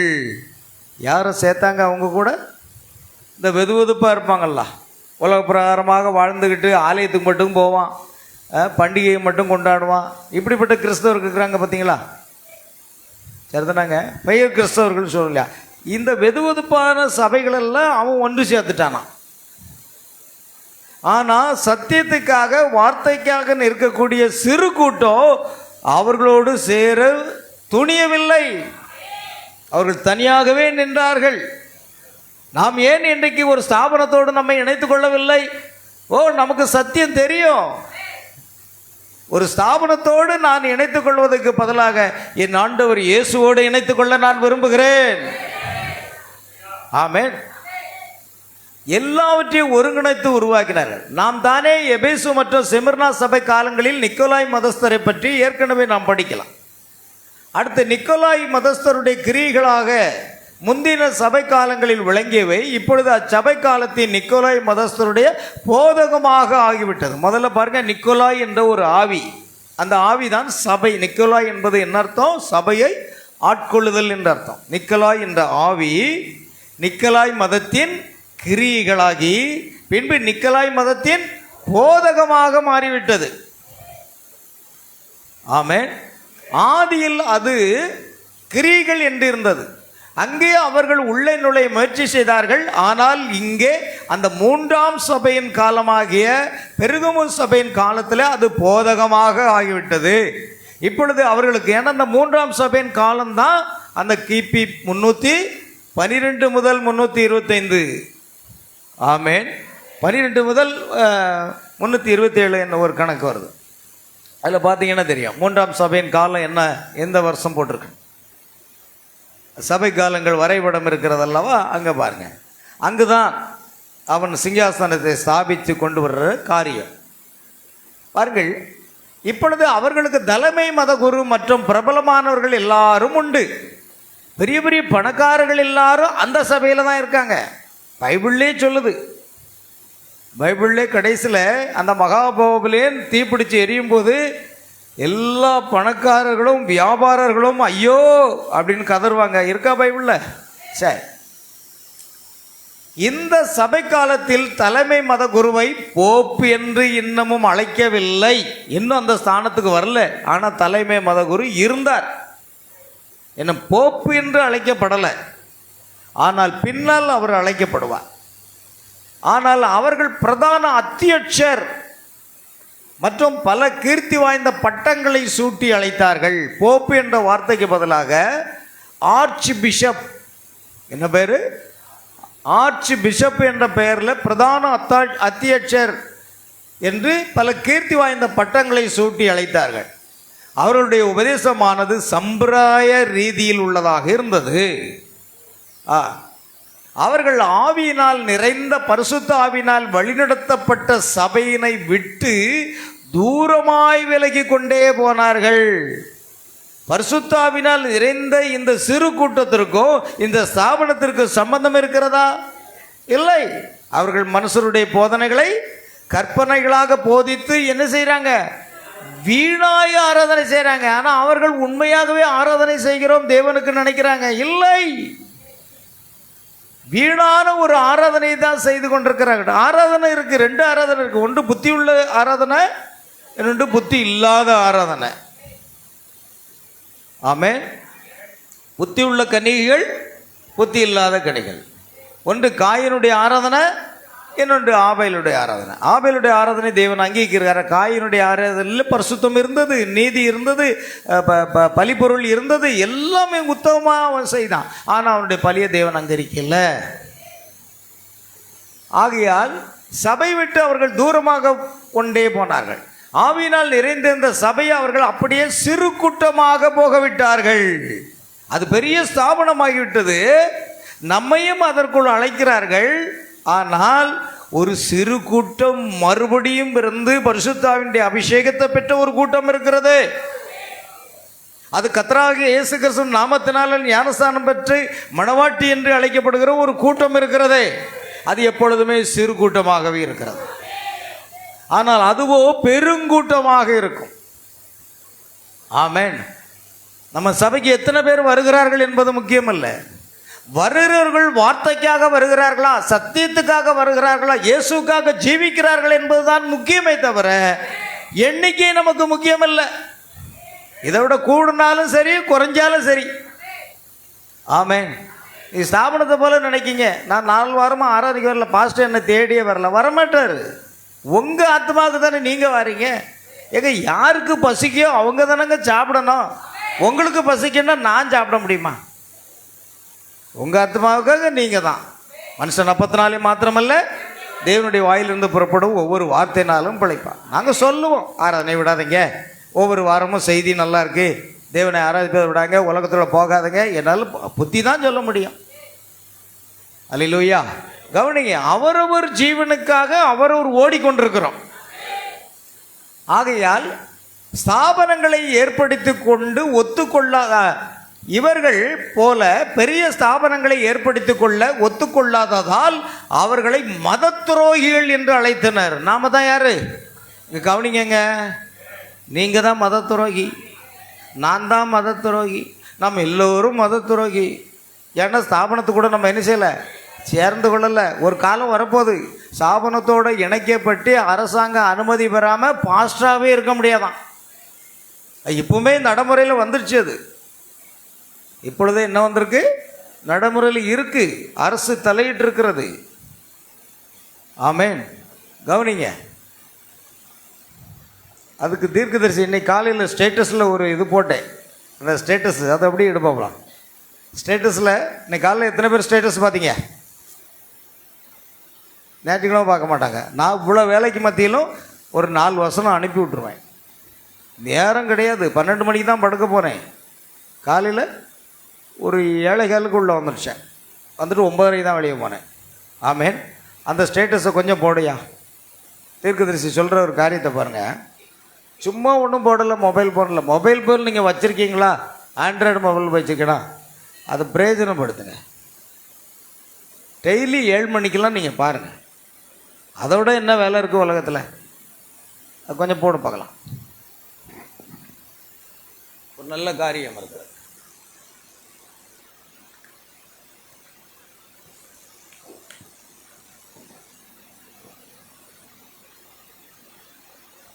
சார்,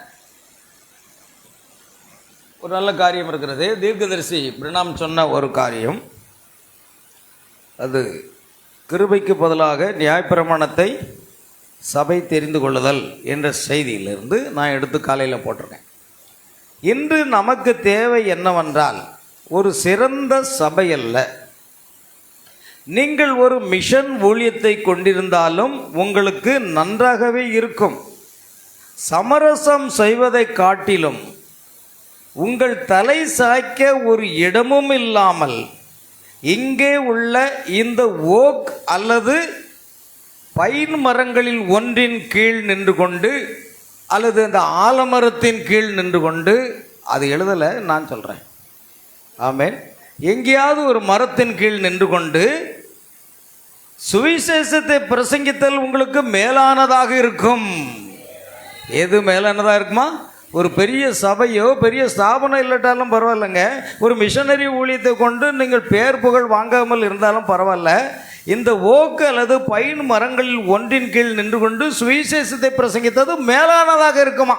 தெருவில் போய் பிரசங்கம் பண்ணுறது பெரிய ஊழியம் அப்படின்னு சொல்கிறார் தீர்க்கதரிசி. ஆமேன். நல்ல கவனிங்க, அதுதான் ஸ்டேட்டஸை பார்க்கணுங்கிறது. ஆகையால் அப்படிப்பட்டவர்களை இவர்கள் மத துரோகிகள் என்று அழைக்கிறார்கள். ஆனால் உண்மையான சபையோ பரிசுத்த ஆவியின் வல்லமையின் ஆளுகை வரம்புக்குள் சுயாதீனராக இருக்கவே விரும்பினர். நமக்கு தலைமை பாஸ்டர் கிடையாது, நமக்கு யார் கிடையாது, பிஷப்பு கிடையாது, நமக்கு போப்பு கிடையாது, எந்த தலைவரும் கிடையாது. நம்முடைய தலைவர் கர்த்தராகிய இயேசு கிறிஸ்து ஒருவர் தான்.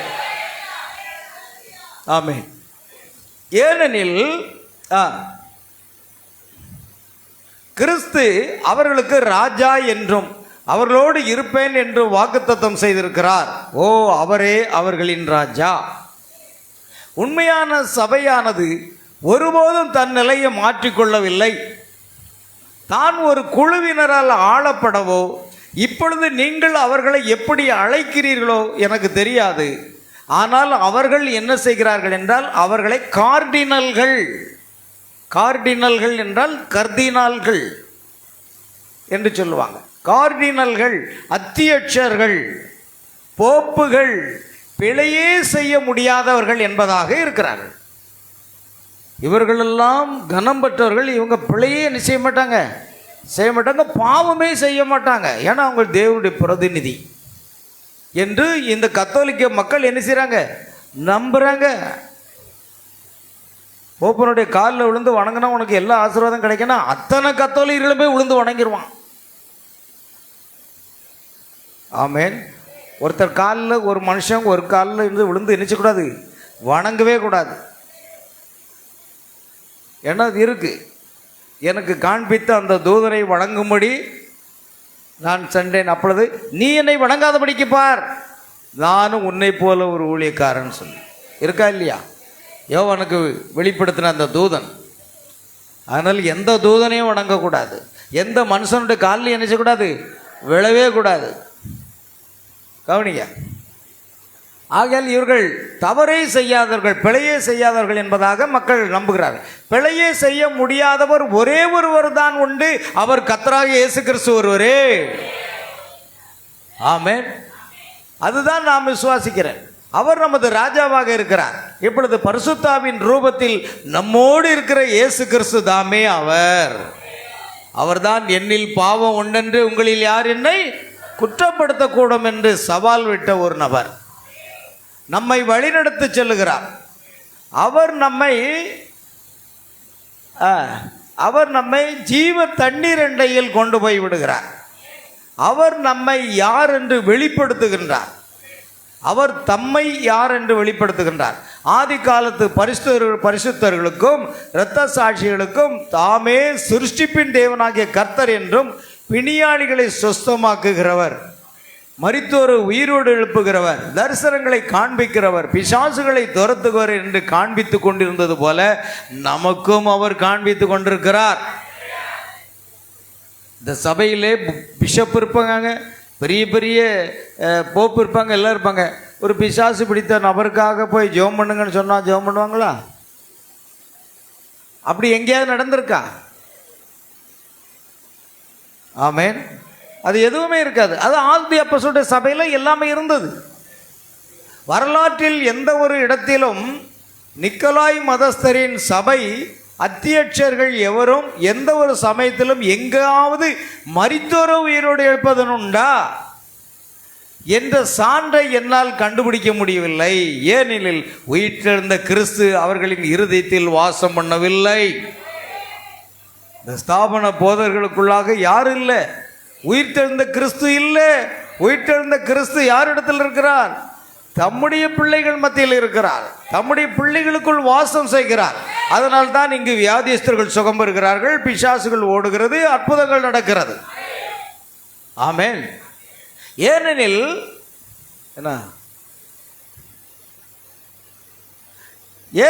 உயிர்த்தெழுந்த கிறிஸ்து அவர்கள் இருதயத்தில் வாசம் பண்ணவில்லை. சரி, இந்த நிக்கோலாய் மதஸ்தரின் சபை மத குருக்கள் தான் பின்னால் ரோம சபையின் போப்பின் குருக்களாட்சி முறையை ஏற்படுத்தினார்கள். முற்றிலும் எங்கிருந்து வந்தது? அஞ்ஞான விக்கிரக வழிபாட்டில் இருந்து வந்ததுதான் இந்த ரோமன் கத்தோலிக்க ஸ்தாபனம். தெரியாதுங்க. எடுத்த சுத்தி சுத்தி தூபம் காட்டிட்டு இடந்தானே, அப்போ எனக்கு தெரியல, மணி அடிச்சேன்னு தெரியல.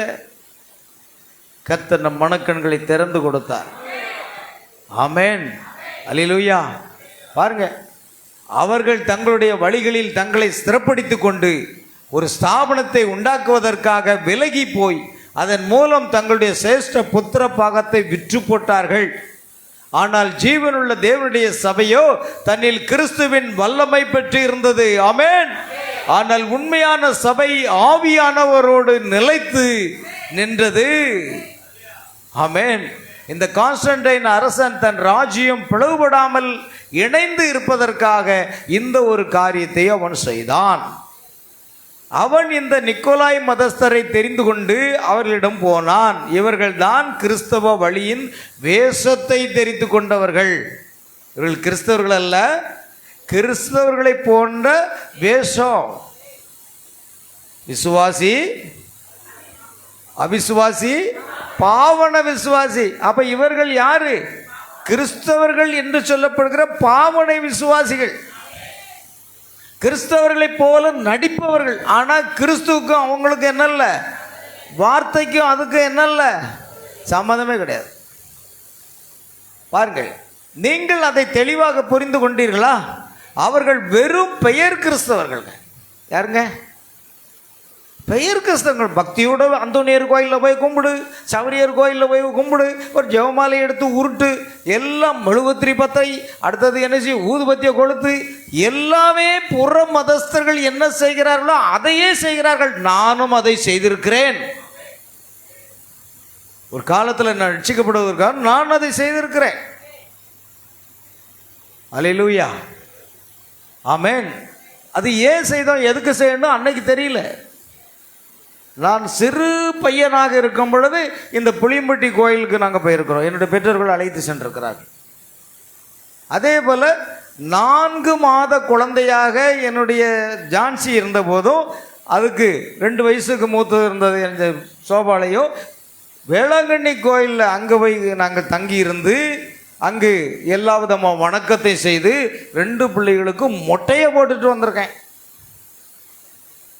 இப்போ யோசிக்க, ஏன்னா ஆண்டவர் தலைமுடியாக கேட்டார். சும்மா போய் பேன் பத்தின தலைமுடி, இதை போய் கடவுளுக்கா? அல்லேலூயா. பாருங்க, போட்டேன் மொட்டை, 2 பேருக்கும் மொட்டையை போட்டார். இந்த மொட்டை கிடக்குதா? பஸ்ஸில் வரும்போது மொட்டையை காணல. என் மனைவி சொல்லுதா, ஏங்க மொட்டையை காணும்? மொட்டை வலிக்கி வலிக்கி விழுந்து கீழே கிடந்து தூங்கிட்டு கிடக்கு. மறக்க முடியாத சம்பவங்கள். பாருங்கள், இது எதுக்கு அங்கே போனோம், எதுக்கு அந்த மொட்டையை போட்டோம், ஏன் இதை செய்தோம், எனக்கு விளக்கமே கிடைக்கல. இயேசு சொன்னார், மகனே உன் இருதயத்தை எனக்கு தா. எல்லாவற்றை பார்க்கிலும் இருதயமானது மகா கேடுள்ளதும் திருக்குள்ளமாறு. உன் இருதயத்தை தா என்று அவர் கேட்டார். நான் முடியை கொண்டு கொடுத்துட்டு வந்திருக்கேன். இருதயத்தை கேட்டால் இருதயத்தை தான் கொடுக்கணும். முடியை ஏன் கொடுக்க சொன்னான்? பைபிளில் எங்கேயாவது உன் முடியை கொண்டு புளியம்பட்டியில் கொடுன்னு இருக்கா? அவன் திருச்செந்தூர் கோயிலில் போய் மொட்டை போடுதான், நீ புளியம்பட்டியில் போய் மொட்டை போடுதான். உனக்கு அவனுக்கு என்ன வித்தியாசம்? யோசித்து பாருங்க. அல்லேலூயா. அதில் வேற சொல்லுவாங்க, சொந்த பந்தெல்லாம், அடுத்த வாரம் நீங்கள் எங்கள் கூட வந்துடணும், நான் கிடா வெட்ட போகிறோம், செய்ய போகிறோம், மொட்டை போட போகிறோம், மொட்டை போட போகிறோம், கிடா வெட்ட போகிறோம், எல்லோரும் வந்துருங்க. எதுக்கு ஐயா அது? அவன் இருதயத்தை தான்னு கேட்டால் இருதயத்தை கொடுங்க ஐயா, கிடாவை கொடுக்க வேண்டாம். இயேசு நமக்காக பலியாயிட்டார். அவரே உலகத்தின் பாவங்களை சுமந்து தீர்த்த தேவாட்டுக்குட்டி. அவர்கள் பரிசுத்த ஆவியை பெறாமலேயே தங்களை கிறிஸ்தவர்கள் என்று அழைத்து கொண்டார்களாம். பார்த்தீங்களா? ரோமர் 8:9 என்ன சொல்கிறது? ஒருவன் கிறிஸ்துவின் ஆவியை பெறாவிட்டால் அவன் யார் இல்லை, கிறிஸ்தவனா இல்லை. எந்தைக்கும் ஒருவன் மனம் திரும்பி ரட்சிக்கப்பட்டு பாவம் மன்னிப்பு கண்டு கர்த்தராகிய இயேசு கிறிஸ்துவின் நாமத்தில் ஞானஸ்நானம் பெற்று மறுபடியும் இருந்து பரிசுத்த ஆவியுடைய அபிஷேகம் பெற்றவர்கள், அவர்கள் தான் கிறிஸ்தவர்கள். மற்ற அத்தனையும் பெயர் கிறிஸ்தவர்கள். இப்போ கிறிஸ்தவர்கள் என்றால் எதை பெற்றிருக்கணும்? கிறிஸ்துவின் ஆவியை பெற்றிருக்கிறவர்கள் தான் கிறிஸ்தவர்கள். ரோமர் 8:9 அப்படி சொல்லுகிறது. ஆமென். பாருங்கள், உங்களுக்குள் இந்த காரியம் நீங்கள் இதை அசட்டையாக விட்டு விடாதபடி ஆழமாக பதிய வேண்டும் என்று நான் விரும்புகிறேன். அது பரிசுத்த ஆவியை பெறாத கிறிஸ்தவ பெயர் சுட்டி கொண்ட மத ஸ்தாபனமாகும். அவர்கள் பெயரளவில் கிறிஸ்தவர்களாக இருந்தனர். அவர்கள் கூடிய வருதலால் கிறிஸ்தவர்கள் என்று காண்பித்து கொண்டனர். அவர்கள் ராபோஜனம் எடுத்துக்கொண்டார்கள். வட்ட வடிவமான சூரியனை போன்ற வட்ட வடிவம். நல்லா கவனிங்க, யாரும் குனியக்கூடாது, யாரும் கண்களை மூடக்கூடாது. கண்களை என்ன செய்யக்கூடாது? ராத்திரி மூடணும், இப்போ மூடக்கூடாது. ஆமென். அவர்கள் ராபோஜனம் எடுத்துக்கொண்டார்கள். அவர்கள் நியமங்களை ஆசரித்தார்கள். ஆனால் பரிசுத்த ஆவியானவரின் தலைமையை, அவருடைய வழிநடத்துதலை அவர்கள் நிராகரித்தனர். நீங்கள் அந்நிய பாஷை பேசிட்டீங்கன்னா உங்களை என்ன சொல்லுவாங்க கத்தோலிக்கர்கள்? என்னமோ ஆவி இறங்கிட்டான் இவளுக்கு. என்னது இறங்கிட்டான்? ஆமாம், அப்படிதான். என்னமோ ஆவி திடீர்னு வந்தான். எங்களுக்கு இறங்காத ஆவி உங்களுக்கு இறங்கிச்சான்.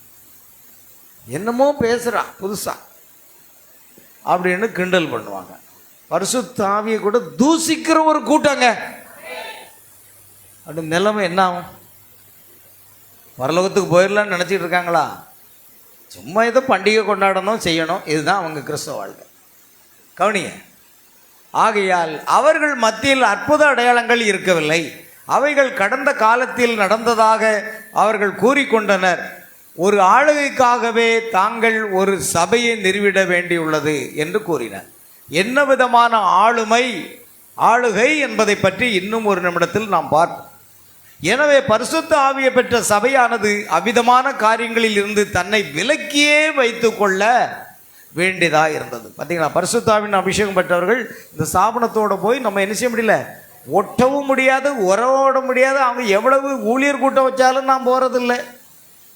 என்னதான் விசேஷத்தை கூட்டம் வச்சாலும் நாம் போகிறதில்லை. ஏன்? அந்த ஆவி வேற, நமக்குள்ள இருக்கிற ஆவி வேற. எப்படி ஒத்து போகும்?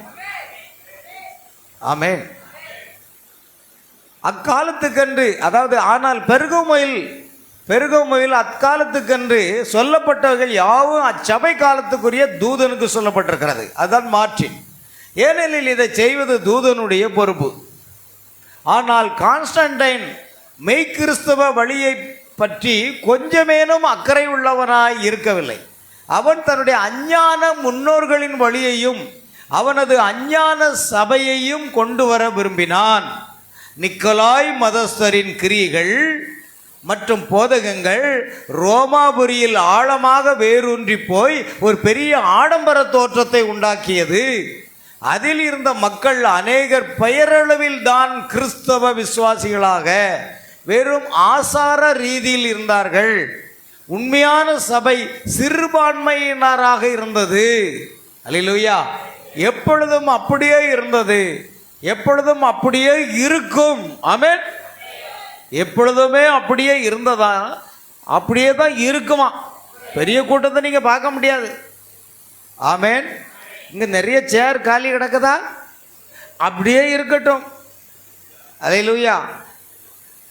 அதை பற்றி நீங்கள் கவலைப்படாதீங்க. எப்பொழுதும் அப்படியே இருந்தது, எப்பொழுதும் அப்படியே தான் இருக்கும். அது ஆழமாக உங்களுக்குள் ஊறி பதியட்டும். அதற்காக ஒரு நிமிடம் காத்திருக்கிறேன். சரி, ஞாபகத்தில் வைத்திருங்கள், உண்மையான சபை எப்பொழுதும் சிறு கூட்டமாகவே இருந்து வந்திருக்கிறது. அது மற்ற சபைகளில் இருந்து வெளியே தள்ளப்பட்டவர்களின் கூட்டம். உண்மையான சபை ஒருபோதும் சடங்காச்சாரம் மத ஸ்தாபனமாக ஆகவில்லை. ஆமென். அது புவியில் வாழும் காணக்கூடாத இயேசு கிறிஸ்துவின் சரீரமாக இருக்கிறது. நீங்களே கிறிஸ்துவின் சரீரமாயும் தனித்தனியே அவயங்களாகவும் இருக்கிறீர்கள். ஆமென். பாருங்கள், அதன் உறுப்பினர்களுக்குள் பரிசுத்த ஆவியானவர் அசைவடி கொண்டிருக்கிறார். எனவே கிறிஸ்துவை நீங்கள் இயக்கமற்ற ஒரு ஸ்தாபனமாக ஆக்க முடியாது. ஆமென். நீங்கள் அவரை அவ்வாறு செய்ய முடியாது.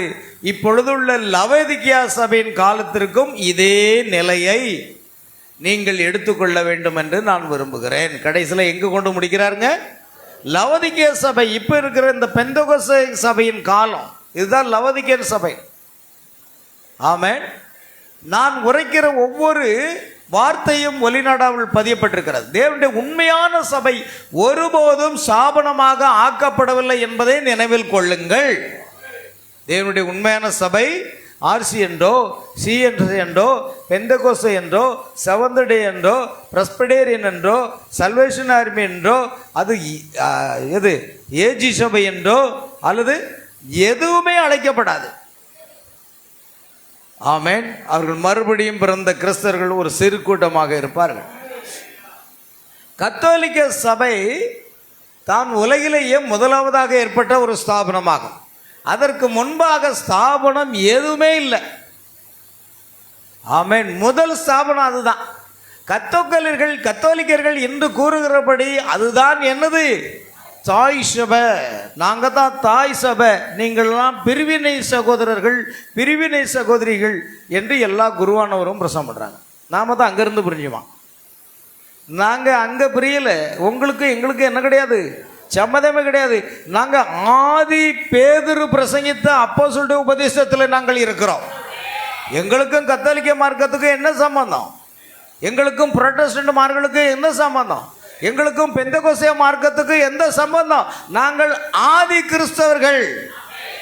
பரிசுத்த ஆவினால் நிரப்பப்பட்ட ஒரு சபை இருக்கிறதே, அங்கு அப்போஸ்தலர்கள் உபதேசத்திலும் அந்நியத்திலும் அப்பமுக்குதலிலும் ஜெபம் பண்ணதிலும் உறுதியாக தரித்திருந்தார்களே, அந்த கூட்டத்தினர் தான் நாங்கள் ஒரு காலம் உங்களை விட்டு பிரியலை.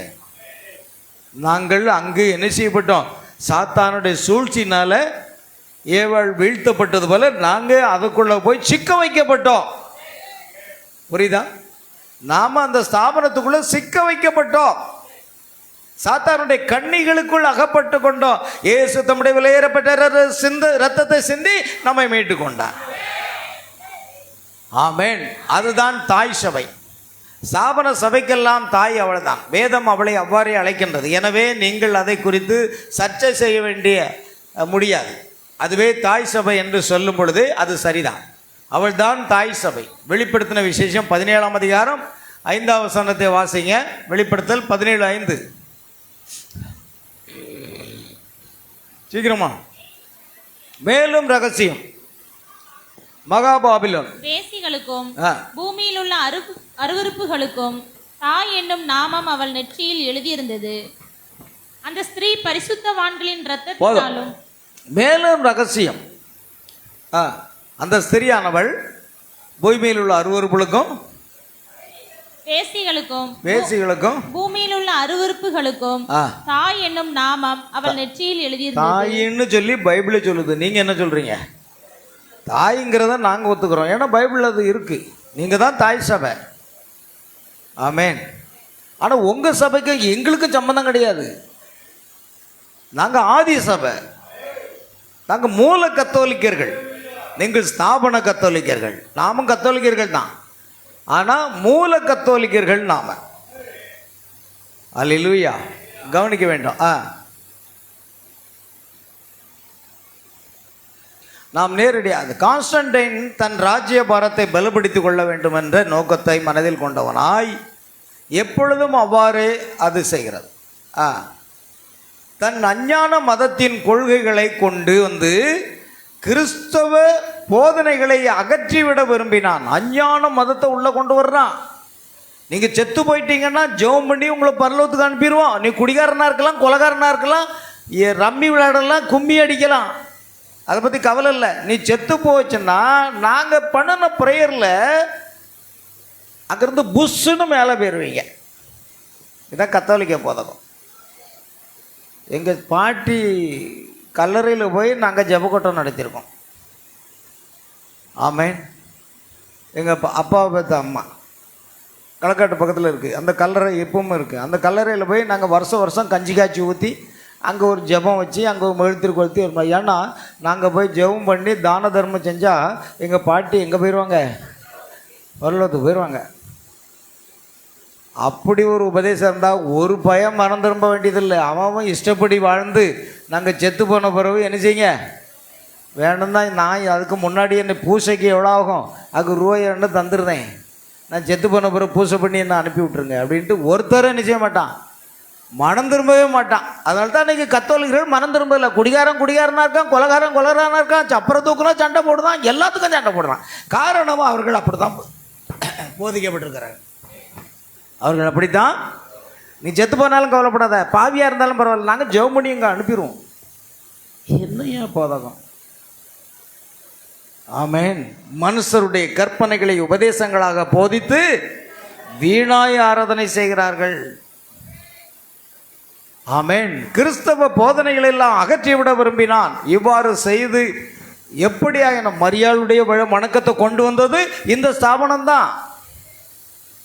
சொர்ப வழிபாடை கொண்டு வந்தது அந்த ஸ்தாபனம் தான். எல்லா விதமான மனிதன போதனைகளை எல்லாவற்றையும் அங்கு கொண்டு வந்தான். அவர்கள் எப்படியாகினும் அவர்களை ஒருங்கிணைத்து இதன் மூலம் தனது ராஜ்யபாரத்தை பிளவுபடாமல் பலப்படுத்திக் கொள்ளவும். பாருங்க, ரோமாபுரியில் பவுல் அப்போஸ்தலர் ரோமாபுரியில் போய் சுவிசேஷம் அறிவிக்கிறார். பல எதிர்ப்புகள்,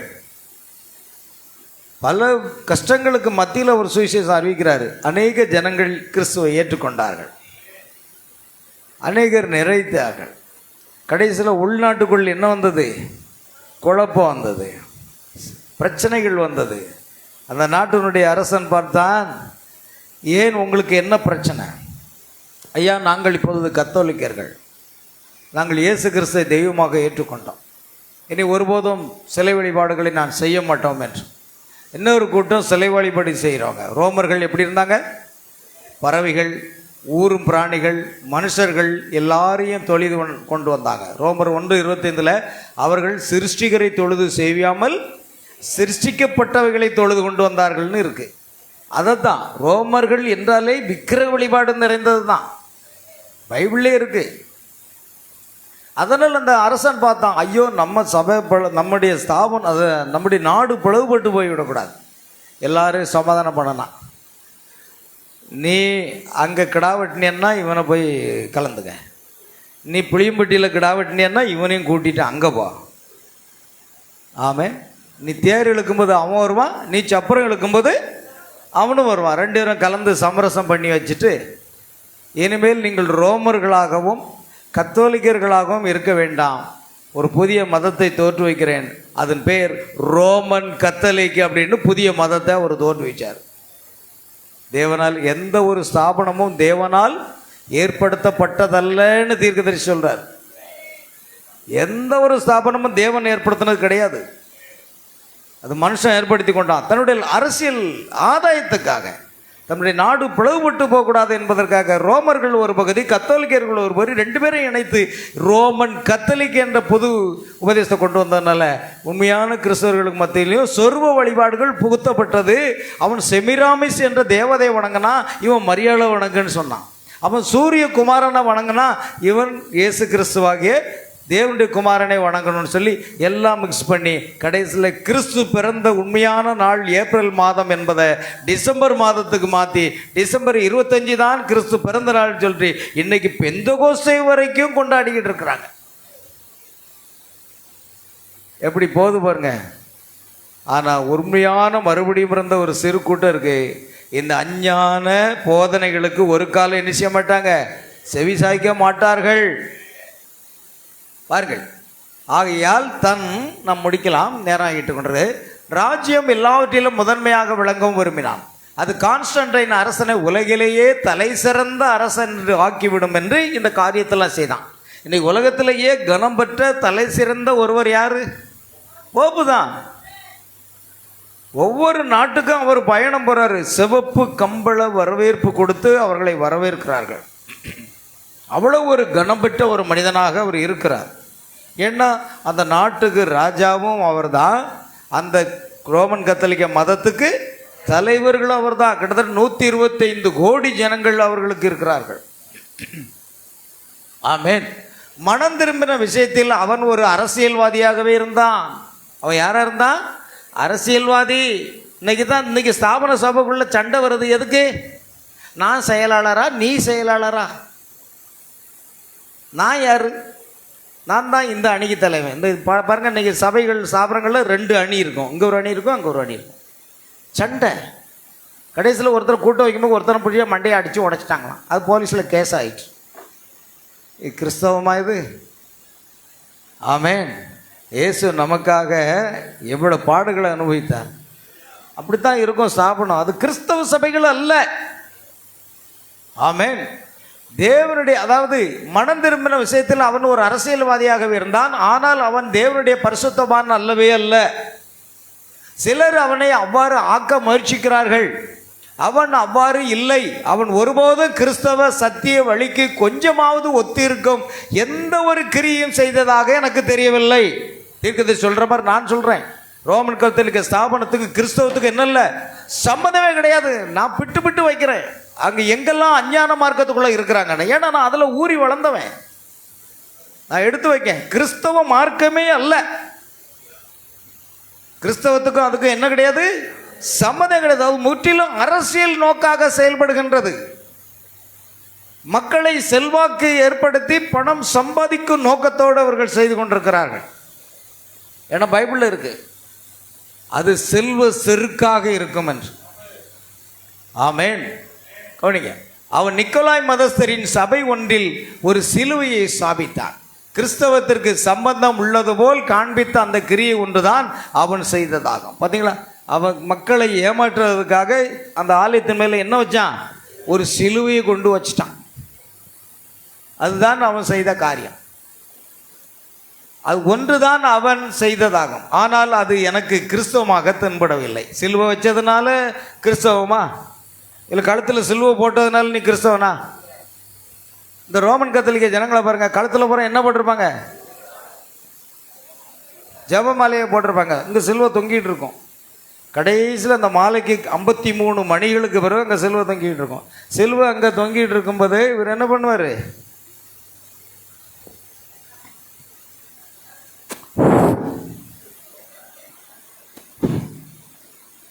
யாருக்கு தூபம், சிலுவைக்கு இவர் தூபம் போடுதார். சிலுவை கழுத்தில் தொங்குது, சிகரெட்டு பிடிச்சி அந்த தூபத்தை யாருக்கு போடுறாரு, சிலுவைக்கு போடுறாரு. கிறிஸ்தவத்துக்கும் இதுக்கும் சம்பந்தம் இருக்கா? கழுத்தில் சிலுவை போடுறதுக்காவது மரியாதை கொடுத்து டாஸ்மாக்கு போகாமல் இருக்கியா நீ? இல்லையா? கழுத்தில் சிலுவை போட்டிருக்கிய, அப்படி இருந்தும் நம்ம டாஸ்மாக்கு போகாமல் இருந்தோமா? நானும் பாவி தான். பெரிய பாவி, நீச பாவி. வேலைக்கு போய்ட்டு வீட்டுக்கு வர மாட்டேன், நேராக பீர்பாரில் போய் நண்பர்களோடு கிடந்து அரட்டை அடித்து மதுபானம் குடித்து தள்ளாடிக்கிட்டு தான் வீட்டுக்கு வரேன். கல்யாணமான புதுசில் கூட அப்படி தான், மீதம் பாட்டில் பாக்கெட்டில் வச்சுட்டு கொண்டு வந்துடுவேன். பெரிய அடவடித்தானே எங்கள் குடும்பம்லாம். அல்லேலூயா. ஆனால் ஆண்டவர் பாவிகளே ரட்சிக்க நான் உலகத்தில் வந்தேன் என்று சொன்னார். ஆமேன். பாருங்க, சிலுவை பச்சை குத்தினாலும் சரி, சிலுவை தொங்க விட்டாலும் சரி, அவன் கிறிஸ்தவன் அல்ல. ஆமேன். இல்லைன்னா இயேசுதாசன் என்ற பெயரை வைத்ததுனால நீ கிறிஸ்தவன் அல்ல. நீ மாடசாமி கந்தசாமியா இருந்தாலும் கூட கிறிஸ்துவை ஏற்றுக்கொண்டு உள்ளத்தின்படி ஜீவித்தால் நீ ஒரு கிறிஸ்தவன் தான். புரியுதா? கிறிஸ்து நம்ம உள்ளத்துக்குள்ள வாழ்றதா முக்கியமே தவிர வெளிப்புறமான காரியம் அல்ல. ஆமேன். அவன் சிலுவையை சொப்பனத்தில் கண்டபோது அவன் வீரர்களின் கேடயங்களில் சிலுவை அடையாளத்தை பொறித்தான். கிறிஸ்தவர்கள் அவன் யுத்தத்தில் ஜெயிக்க வேண்டும் என்று ஜெபித்து கொண்டிருந்தார்கள். அதனால் அவன் அப்படி செய்தான், அரசியல் ஆதியத்துக்காக. இன்னைக்கு அதுதாங்க, இன்னைக்கு இந்த சாபனம் முழுக்க அரசியல் தாங்க, முழுக்க அரசியல் தான். மக்களுக்கு மட்டும் கண்ணே தெரிய மாட்டுக்கு. ஆமேன். அவன் அப்படி செய்தது அவனது ராஜ்யபாரத்தை பலப்படுத்தும் என்பதனால்தான். பார்த்தீங்களா, மக்களை திருப்திப்படுத்த நினைக்கிறார்கள். ராஜ்யபாரத்தை பலப்படுத்துறதுனால இதை அவன் செய்வதற்காக அவன் இந்த நிக்கோலாய் மத கிறிஸ்தவ சபையினுள் அஞ்ஞான வழிபாட்டு முறைகளை கொண்டு வந்தான். அவன் உருவாக்கிட்ட அதை சடங்காச்சார சம்பிரதாய முறைகளை கொண்ட ஸ்தாபன சபை என்றுதான் நான் அழைப்பேன். கிறிஸ்தவ சபை என்று தீர்க்கதரிசி ஒரு காலம் கத்தோலிக்க ஸ்தாபனத்தை சொல்றதே கிடையாது. ஆமேன். ஆதி கிறிஸ்தவர்களை பாருங்கள், அப்போஸ்தலர் காலம் வரைக்கும் யாராவது மரியாதை வணங்கினாங்களா? யாராவது சப்பரம் தூக்கிட்டு அலைஞ்சாங்களா? எங்கேருந்து வந்தது? அங்கே தேர் இழுக்கிறான், இங்கே சப்பரத்தை இழுக்கிறான். சரிதானே இல்லையா? அவனும் கிடா வெட்டுறான், நீனும் கிடா வெட்டுற. என்ன மாற்றம்? முற்றிலும் அது அஞ்ஞான மார்க்கமே. அல்லேலூயா. அவன் உருவாக்கிட்ட அந்த சடங்காச்சார சம்பிரதாய முறைகளை கொண்ட ஸ்தாபன சபை என்றுதான் அழைப்பேன். அவன் இந்த நிக்கோலாய் மதஸ்தரின் சபைக்குள் அஞ்ஞான வழிபாடுகளை கொண்டு வந்தான். அதுவே கத்தோலிக்க மதம் பிறக்க அடிகோலியது. அதுக்கு பேர் தாங்க ரோமன் கத்தோலிக்க மதம். இன்னைக்கு ரோமன் கத்தோலிக்க அந்த ஸ்தாபனுக்கு போகிற சர்ச்சுக்கு போகிற ஜனங்களுக்கு நீங்கள் யாருன்னு கேளுங்க, நாங்கள் ஆர்சிம்பாங்க. எங்கள் ஆர்சினா என்னது கேட்டு பாருங்க. இல்லைங்க நாங்கள் ஆர்சி. நீ இருக்கும்போது தெரியுமாமா உனக்கு? தெரியாது. நம்ம அல்போன்சா சகோதரி இருந்தாங்க. நீங்கள் எங்கே போகிறீங்க? ஆர்சி. ஒரு காலத்தில் ஆர்சி தானே போனீங்க. அதே மாதிரி இந்த பேர் நல்ல பேர் ராஸ்மி கத்தோலிக்க சபையில் தான் இருந்திருக்கான். கேட்டால் சொல்லுவாங்க நாங்கள் ஆர்சி. ஏம்மா ஆர்சினா என்னது? ஆர்சினா என்னன்னே தெரியாமல் நாங்கள் அங்கே போய்கிட்டு இருந்தோம். எவ்வளவு ஒரு வஞ்சகத்தில் நம்ம இருந்திருக்கோம் பாருங்க. எனக்கே ரொம்ப நாள் தெரியாது.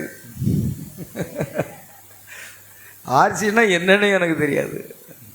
இப்போ எடுத்து சொல்லுவேன். எங்க ரோமர்கள் ஏற்படுத்தின அந்த ஸ்தாபனம் தாங்க ரோம சபை தான் ரோமன் கத்தோலிக்குன்னு பேர். ஆனால் உண்மையான கத்தோலிக்கர்கள் வேற, அது அப்போஸ்தலர்கள். ஆமென். இப்போ ஆர்சினா என்னன்னே தெரியாமல் நாங்கள் ஆர்சி எங்க ஆர்சினா என்னதுங்க? ஆமென். அப்படித்தான் நாம் இருந்தோம். ஆண்டவர் கிருபையாக நம்மை முன்குறித்தபடினால் நம்மை தூக்கி எடுத்து கொண்டு வந்திருக்கிறார். ஆமென். எல்லாம் அவருடைய கிருபை. ஆமென். சரி கவனிங்க. கத்தோலிக்க மதம் பிறந்த அடிகொலியது 2 தெசலோனிக்கேயர் 2:3-4. முடிந்தால் நம்ம இன்னொரு 10 நிமிஷத்தில் முடிச்சிருவோம். நிறைய இருக்கு, என்ன ஒரு 50 பக்கம் இருக்கு, இப்போதைக்கு முடியாது. 2 தெசலோனிக்கேயர் 2:3-4 வாசிப்போம். எவ்விதத்தினாலும் ஒருவனும் உங்களை மோசம் போக்காதபடிக்கு எச்சரிக்கையா இருங்கள். ஏனெனில் விசுவாச துரோகம் முந்தி நேரிட்டு கேட்டின் மகனாகிய பாவ மனுஷன் வெளிப்பட்டால் ஒழிய அந்த நாள் வராது. அவன் எதிர்த்து நிற்கிறவனாயும் தேவன் எண்ணப்படுவது எதுவோ ஆராதிக்கப்படுவது எதுவோ அவை எல்லாவற்றிற்கும் மேலாக தன்னை உயர்த்துகிறவனாயும் தேவனுடைய ஆலயத்தில் தேவன் போல உட்கார்ந்து தன்னைத்தானே தேவன் என்று காண்பிக்கிறவனாயும் இருப்பான். சரி கவனிப்பா, இவன் மேலே கவனிங்க. இப்போ இவன் என்ன செய்கிறான் பாருங்க. அந்த வசனத்தில் தேவன் எண்ணப்படுவது எதுவோ ஆராதிக்கப்படுவது எதுவோ அவன் தேவனுடைய ஆலயத்தில் உட்கார்ந்து தேவனுக்கு மேலாக தன்னை உயர்த்தி தன்னைத்தான் தேவன் என்று காண்பிக்கிறவனாகவும் இருப்பான். இந்த ரோமர்கள் மத்தியில் சுவிசேஷத்தை கொண்டு சென்ற பவுல் அப்போஸ்தலன் தான் இதை பேசுறார். ஆமென். தேவனுக்கு மேலாக தன்னையே தேவனுக்காக, பொதுவாக இந்த உலகத்தில் தன்னை தேவனாக காண்பித்தது யாரு? சாத்தான். சாத்தான் தான் நான் உன்னதருக்கு, அதாவது நான் மேகங்களுக்கு மேலாக ஏறுவேன், உன்னதங்களின் சிங்காசனத்தை ஸ்தாபிப்பேன், உன்னதமானவருக்கு ஒப்பாவேன். அல்லேலூயா. அது ஏசாயா 14 அது இருக்கிறது. ஆகையால் இவன் தான் தேவனுக்கு மேலாக தன்னை பரலோகத்தில் உயர்த்தினான். ஆனால் தேவனோ அவனை அகாதமான பாதத்தில் தள்ளிட்டார். இந்த பூமிக்கு நேரடியாக யார்கிட்ட வந்தான்? ஆதாம் ஏவாள். சபைக்கு ஒழுங்காக வருகிற உத்தம விசுவாசிகளே உங்களைத்தான் பிசாசு பின்தொடருவான். ஒரு டாஸ்மாக்கு போகிறவனை பற்றி அவன் கவலையே படமாட்டான். இவன் நம்மாள். சினிமா தேட்டருக்கு போகிறவன் நம்மாள். ஆனால் சர்ச்சுக்கு போகிறான் பாரு, இவன் இயேசுவின் ஆள். இவன் அங்கே போக நினைச்சக்கூடாது, விடக்கூடாது. இவன் சர்ச்சுக்கு ஒழுங்காவா போகிறா பாரு, 4 வாரம் உன்னை போக விடாமல் ஆக்குறானா இல்லை பாரு, ஆக்குவான். அவனால் முடிந்த எல்லாவற்றையும் செய்வான். ஆனால் டாஸ்மாக்கு போகிறவனையும் எங்கே போனாலும் சரி, எந்த பாவல் செய்தாலும் சரி, அவனை பற்றி அவன் கவலையப்பட மாட்டான். ஏன்னா இது நம்மள் தானே. ஆமென். ஆனால் தேவ பக்தியாக நடக்கிறவர்களாக இருந்தால் நமக்கு துன்பம் உண்டாகும். ஆமென். அவன் தன்னைத்தான் தேவன் என்று காண்பிக்கிறவனாக இருப்பான். ஆகவே பூமியில் தேவனை போல் வீட்டிலிருந்து தேவனாக ஆராதிக்கப்படுவான். அந்த ஏதேன் தோட்டத்தில் இருந்த அதே பிசாசு வழியாக ராஜ்யங்களின் வழியாக அது அரசியல் மதம் இன்றை ஒன்றை இணைத்து அப்படியே வழி வழியாக போப்பு மார்க்கமாக வந்து கடைசியில் இன்றைக்கு சாத்தானுடைய சிங்காசனமாக உட்கார்ந்து கொண்டு ஆமென் ஆட்சி செய்து கொண்டிருக்கிறார். கண்டுபிடிச்சிட்டிங்களா? சாத்தானுடைய சிங்காசனம் இப்போ எங்கே இருக்குது? ரோமாபுரியில் இருக்குது. இந்த மக்களை பாருங்க, இந்த சர்ச்சில் போய் கும்பிட்டு பரலோகத்துக்கு போகிறதுக்கா? ஆமென். சாத்தானுடைய சிங்காசனம் அப்படியே இங்கே வந்து இன்னைக்கு பூமியில் இருக்கு. அதனால தான் நான் சொன்னேன், சாத்தானுடைய சிங்காசனம் இருக்கிற இடத்துல தான் நாம் என்ன செய்கிறோம்? வாழ்ந்து கொண்டிருக்கிறோம். நீங்கள் பார்த்தீங்கன்னா தேவனை இப்போ அப்படியே இருக்கட்டும், இந்த வசனத்தில் ஒரு வசனத்தை வாசிங்க. வெளிப்படுத்துகிற விசேஷம்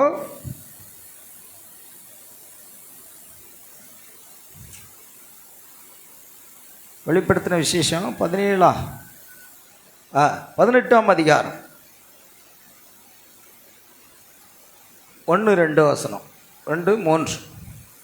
இவைகளுக்கு பின்பு வேறொரு தூதன் மிகுந்த அதிகாரமுடையவனாய் வானத்திலிருந்து இறங்கி வர கண்டேன். அவனுடைய மகிமையினால் பூமி பிரகாசமாயிற்று. அவன் பலத்த சத்தமிட்டு மகா பாபிலோன் விழுந்தது பாருங்க, இதுதான் என்னதுங்க? சாத்தானுடைய சிங்காசனம் இருந்தது பாபிலோன்ல. அது அங்கிருந்து இன்னைக்கு எங்க வந்தாச்சு? ரோமாபுரியில் வந்து இருக்குது. தன்னுடைய சிங்காசனத்தின் இடத்தை மாற்றி வைத்திருக்கிறது. ஆனா அதே ஆவிதான். அதனால ஒரு நாள் மகா பாபிலோன் விழுந்தது. அது என்ன ஆயிற்று? அது பேய்களுடைய குடியிருப்பு. பேய்களுடைய குடியிருப்பு இடத்துல போய் கும்பிட போலாமா? அங்க என்ன இருக்குங்க? பேய்கள் இருக்குன்னு பைபிள்ல எழுதியிருக்கு. நாம ஒன்றும் யாரையும் குறை சொல்லலை. அது பேய்களுடைய குடியிருப்பும் சகலவித அசுத்த ஆவிகளின் காவல் வீடு. அசுத்தமும் அருவருப்புமுள்ள சகலவித பறவைகளுடைய கூடுமாயிற்று. அவளுடைய வேசித்தனத்தின் உக்கிரமான மது என்பது என்ன சொல்கிறது? போதகம். அந்த ஸ்தாபனத்தின் போதகத்தை எல்லா ஜாதிகளும் குடித்தார்கள். பூமியின் ராஜாக்கள் அவளோட வேசித்தனம் பண்ணினார்கள். பூமியின் வர்த்தகர் அவருடைய செல்வ செருக்கின் மிகுதியால் ஐஸ்வர்யவான்களானார்கள் என்று விளம்பினார். பாத்தீங்களா, எல்லாம் பெரிய பெரிய பணக்காரன். ஆமென். அவளுடைய செல்வ செருக்கின் மிகுதியால் எல்லாரும் பணக்காரன் ஆயிட்டான். ஆமென். அது எப்படிப்பட்டது இடம் பாருங்க. அது பேய்களுடைய குடியிருப்பு. அது சகலவிதமான அசுத்த ஆவிகளுடைய காவல் வீடு. அசுத்தமும் அருவருப்பும் உள்ள சகல பறவைகளுடைய கூடுமாயிற்று என்று வேதவசனம் சொல்லுகிறது. பிரியமானவர்களே, ஒரு காலத்தில் இந்த வேதம் என்னன்னு நமக்கு தெரியாது. எங்களுக்கு சொல்லி தந்ததெல்லாம் அருள் நிறைந்த மரியே வாழ்க, கர்த்தர் உம்முடன் பெண்களுக்குள் ஆசிரியப்பட்டவர்களே, உடைய திருவயிற்றின் கனியாக இயேசுவும் ஆசிரியப்பட்டவரே, அஜேஷ்ட மரியா இயேசுடைய மாதாவே, இதை தான் நாங்கள் படிச்சுட்டு வந்தோம். 53 மணியை சொல்லிட்டு படுடான்னு எங்கள் அம்மா சொன்னால் நாங்கள் சொல்லி முடிச்சுட்டு படுத்துருவோம். முடிச்சு ஏன் சொன்னோம், எதுக்கு சொன்னோம், அதனால் என்ன பிரயோஜனம்? ஒன்றுமே இல்லை. அல்லேலூயா. அதுதான் பாரம்பரியம். இன்னைக்கு இந்த கிறிஸ்தவர்கள் 125 கோடி கிறிஸ்தவருடைய நிலைமை என்ன ஆகும்? ஆமென். அல்லேலூயா.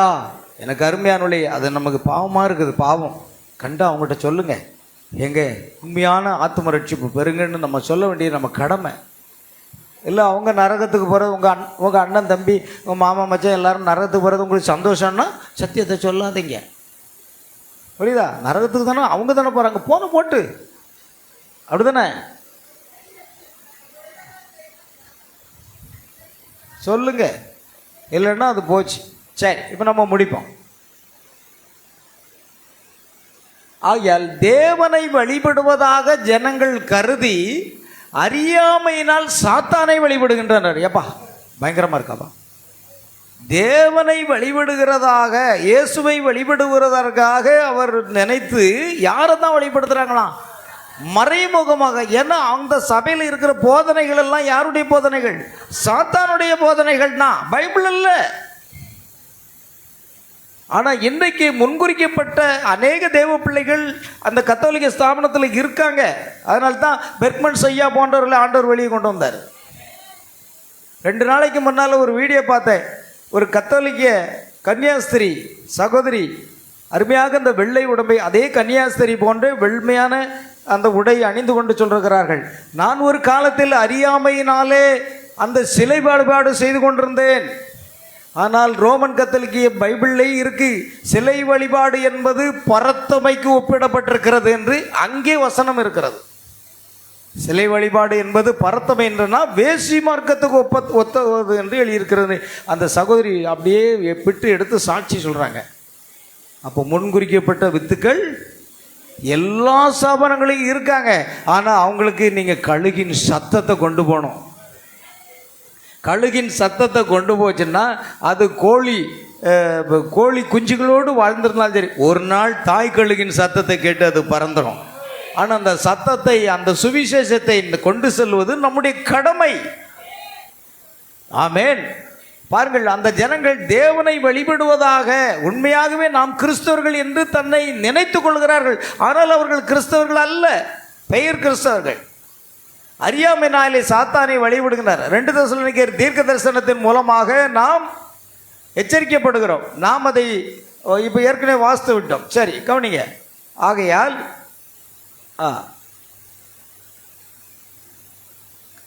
போதும், நம்ம அதை வாசித்து முடிச்சு விட்டோம்.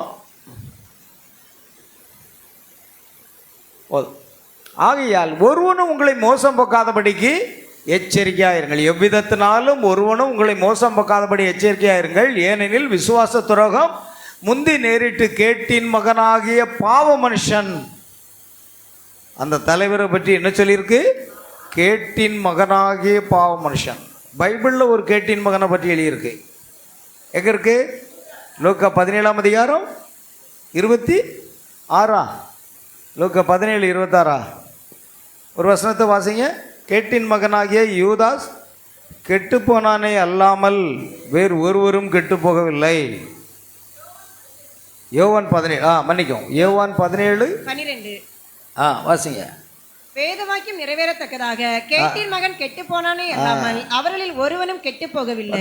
வேத வாக்கியம் நிறைவேறத்தக்கதாக கேட்டின் மகன் கெட்டு போனானே அல்லாமல். கேட்டின் மகன் என்றால் சர்ப்பத்தின் வித்து. அந்த கேட்டின் மகன் கெட்டு போனான் இல்லாமல் வேறு ஒருவரும் செய்யல கெட்டு போகவில்லை.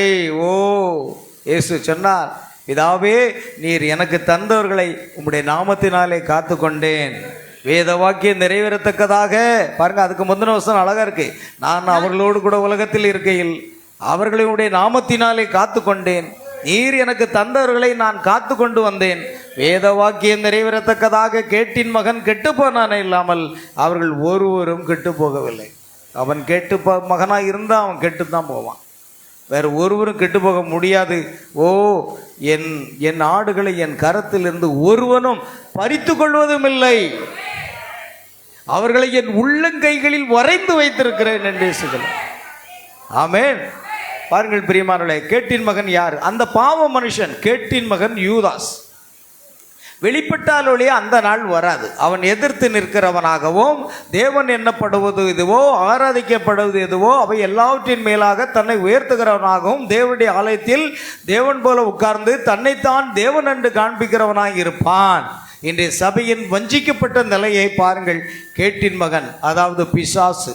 அந்த பிசாசு பிறகு இந்நாட்களில் ஜனங்கள் சாத்தானை வழிபட்டு தேவனை ஆராதிப்பதாக தவறாக எண்ணியுள்ளனர். ஆனால் அவர்கள் அவனை ஒரு சபை கோட்பாடு, மனிதனால் உண்டாக்கப்பட்ட ஸ்தாபனங்கள் மற்றும் கோட்பாடுகள் மூலமாக சாத்தானை தொழுகின்றனர். இது ஒரு பயங்கரமான காரியமல்ல, யாருமே இதுவரைக்கும் அதை சொல்லலை. ஆனால் 7ஆம் தூதனுடைய சத்தத்தின் நாட்களில் அவன் எக்காலம் உதவு தேவ ரகசியம். அவள் மறைமுகமாக யாரை வழிபடுறாங்க? சாத்தானை தான் வழிபடுறாங்க. ஏன்னா முழுக்க அது அஞ்ஞான மார்க்கத்திலிருந்து உள்ளே வந்து சாத்தானுடைய போதகம் அங்கு உள்ளே கொண்டு வரப்பட்டு அதனுடைய பிள்ளைகளாகிய புராட்டஸ்டன்ட், பெந்தகோஸ்தே எல்லாமே அங்கே திருத்துவம் தான். எல்லாமே பிதா குமாரன் பரிசுத்த ஆவி, எல்லாமே திருத்துவம். எந்த பெந்தகோஸ்தே சேவையாவது கர்த்தராகிய இயேசு நாமத்தில் ஞானஸ்நானம் கொடுக்கிறதா? இல்லை. அது மணவாட்டி மாத்திரமே அதை பெற்றுக்கொள்வாள். ஆமென். பாருங்கள். ஆகையால் பிரியமானவர்களே, இவையெல்லாம் ஜனங்களை இதுவரை உலகம் கண்டிராத வஞ்சகத்தில் கொண்டு சென்றுள்ளன. இக்காலத்துக்கென வாக்களிக்கப்பட்ட தேவனுடைய வார்த்தை எவ்வளவாக பிரசங்கிக்கப்பட்டு அடையாளங்களினால் அற்புதங்களினால் உறுதிப்படுத்தப்பட்டாலும் இன்னுமாக அவர்கள் அதை விசுவாசிப்பதில்லை, அவர்கள் அதை விசுவாசிக்க மாட்டார்கள். ஆமேன். பாருங்கள், அப்படியே மேல் கொஞ்சம் பாருங்கள். ஜனங்கள் அதற்கு புறங்காட்டி அப்பால் சென்றுகள். நம்மை சொல்லலாம், இந்த காலத்துக்குள்ள தீர்க்கதரிசி மல்கியா 4:5, ஆமேன். மத்தேயு 17:10, வெளிப்படுத்தல் 10:6. இதன்படிதான் சொன்னாலும் உங்களுக்கு புரியாது, ஏன்னா அதுக்கு முன்குறிக்கப்பட்டிருக்க வேண்டும். ஆமேன். இங்கே கல்வி ஞானம் எதுவுமே கிரியை செய்யாது, ஒன்று முன்குறித்தல் தான். தேவன் கூறியதை அவர்கள் கண்டிப்பாக நிறைவேற்றுவார் என்று ஏவாளும் அறிந்திருந்தாள். ஆனால் அவர் சொற்களுக்கு செவி கொடாமல் அவள் தன் முதுகை திருப்பினாள். அவன் என்ன கூறப்போகிறான் என்பதை கேட்பதற்கு சற்று நினைவில் கொள்ளுங்கள். எல்லா காலங்களிலும் அதே விதமாகத்தானே இருக்கிறது. ஒவ்வொரு காலத்திலும் எப்பொழுதுமே சாத்தான் அவர்களுக்கு வார்த்தையை தாறுமாறாக்கி காட்டி அவர்கள் ஏதோ ஒரு காலத்தை காணும்படி செய்து கொண்டிருக்கிறான். இயேசு உலகில் தோன்றின காலத்தில் சாத்தான் யூத வேதபாரகரிலும் ரபிகளிலும் போதகரிலும் குடிகொண்டு அந்த நாளில் மனுஷகுமாரன் வெளிப்படுத்தப்படுவார் என்று அந்த அதே வார்த்தை கூறின போதிலும் அவர்கள் மோசையின் பிரமாணத்தை கைக்கொள்ளுங்கள் என்று கூறிக்கொண்டிருந்தார். ஆமென். இயேசு இந்த உலகத்தில் இருக்கும்போது என்ன சொன்னா தெரியுமா? எங்களுக்கு மோசையும் தீர்க்கதரிசிகளும் இருக்கிறார்கள் சொன்னாங்களா யூதர்கள்? இயேசு சொன்னார்கள், நீங்கள் மோசை விசுவாசிப்பீர்களானால் என்னை விசுவாசிப்பீர்கள். ஏனென்றால் உங்கள் சகோதரியிலிருந்து என்னை போல ஒரு தீர்க்கதரிசியை தேவன் எழும்ப பண்ணுவார். அவள் சொல் கேளாதவன் எவனோ அவன் ஜனங்களை இராதபடிக்கு என்ன செய்வான்? நிர்மூலமாக்கப்படுவான் என்று என்னை குறித்து சொல்லியிருக்கிறாரே. இல்லை, எங்களுக்கு மோசையின் பிரமாணம் போகணும், எங்களுக்கு கத்தோலிக்க பிரமாணம் போதும், எங்களுக்கு புரொட்டஸ்டன்ட் பிரமாணம் போதும், எங்களுக்கு பெந்தகோஸ்தே பிரமாணம் போதும். சரிதானா? அந்த ஆவி சாகவே சாகாது. ஒரு உண்மையான கிறிஸ்தவன் வார்த்தை முன்வைக்கப்படும் பொழுது ஆமேன் என்று ஏற்றுக்கொள்கிறான் என்றால் அவன்தான் மறுபடியும் பிறந்த உண்மையான கிறிஸ்தவன். அவனுக்குள் தான் பரிசுத்த ஆவியுடைய அபிஷேகம் இருக்கிறது என்பதை நீ கண்டுபிடிக்கலாம். ஆகையால் பிரியமானவர்களை, நாம் இதோடு நிறுத்தி கொள்ளலாம். தொடர்ந்து இன்னும் அநேக காரியங்கள் இருக்கிறது, ஆனால் நாம் அதை அப்புறம் பார்க்கலாம். ஆனால் ஒன்றை மட்டும் நாம் புரிந்து கொள்ளுங்கள், சாத்தானுடைய சிங்காசனம் இன்றைக்கு இந்த உலகத்தில் இருக்குது. அது ஏதேன் தோட்டத்தில் அவன் தன்னை என்ன செய்தான்? ஏதேனை கைவசப்படுத்தி கொண்டான். இப்பொழுது முழு உலகத்தையும் தன்னுடைய வஞ்சகத்தின் மூலமாக ஸ்தாபனங்கள் மூலமாக ஜனங்களை வஞ்சித்து அதுக்கு தலைவனாக மாறி எல்லாரும் இருந்திருப்போம். ஆமேன். எல்லாரும் தலைவனாக மாறி தன்னுடைய சிங்காசனத்தை அவன் ஸ்தாபித்திருக்கிறான். பாருங்கள், போப்பை குறித்து பார்க்கும் பொழுது அங்கே ஒரு கண்ணாடி பெட்டியில் 3 என்ன இருக்குது? கிரீடங்கள் இருக்கிறது. ஒன்று பாதாளத்தின் மேலே, இன்னொன்று பூமியின் மேலே அதிகாரம், இன்னொன்று பரலோகத்தின் மேலே அதிகாரம். 3 அதிகாரத்தை பெற்றவர் தான் அந்த போப் என்று ஜனங்கள் நம்புகிறார்கள். அதற்கு 3 கிரீடங்கள் இருக்கிறது. ஒன்று பாதாளத்தின் மேல் அதிகாரமுள்ள கிரீடம், இரண்டாவது பூமியின் மேல் அதிகாரமுள்ள கிரீடம், இன்னொன்று பாதாளத்தின் மீது அதிகாரமுள்ள குணம். அதாவது பரலோகம், பூமி, பாதாளம். இந்த 3 கிரீடங்களை எதை குறிக்கிறது என்றால் அவர்கள் அதன் மேலே இவருக்கு என்ன இருக்குது? அதிகாரம் இருக்கிறது. இன்னைக்கு ஜனங்கள் நம்புகிறார்கள். ஜனங்கள் அதை தேவனை வழிபடுவதாக நினைத்து என்ன செய்கிறாங்க? மறைமுகமாக சாத்தானை வழிபடுகிறாங்க. ஏன்னா சாத்தானுடைய போதகம்தான், சாத்தானுடைய சிங்காசனம் பெருகமுவில் இருந்து, பாபிலோனியில் இருந்து பெருகமு வந்து இன்றைக்கு ரோமாபுரியிலே இருக்கிறது. ஆமேன். அதுதான் ஒரு காலத்தில் வெளிப்படக்கூடிய பாவ மனுஷன், அதுதான் ஒரு காலத்தில் வெளிப்படக்கூடிய அந்தி கிறிஸ்து. ஆனால் தேவனோ தம்முடைய மணவாட்டிக்கு முன்கூட்டி அதை என்ன செய்திருக்கிறார்? வெளிப்படுத்தி கொடுத்திருக்கிறார். மணவாட்டி இந்த பூமியிலிருந்து எடுத்துக்கொள்ளப்பட்ட பிற்பாடு அந்தி கிறிஸ்துடைய ஆட்சி துவங்கும். கர்த்தர் உங்கள் ஒவ்வொருவரையும் ஆசீர்வதிப்பாராக. நாம் கடைசியாக ஒரு பாடலை பாடி நாம் ஜெபித்து நிறைவு செய்வோமாக. அல்லேலூயா. தேவனுக்கு மகிமை உண்டாகட்டும்.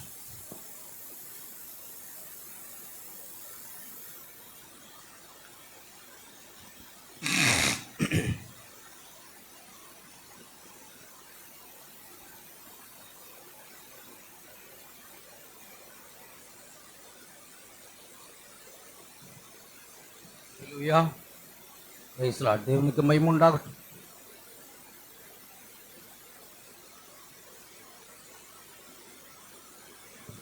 எல்லாரும் பாடுவோம்.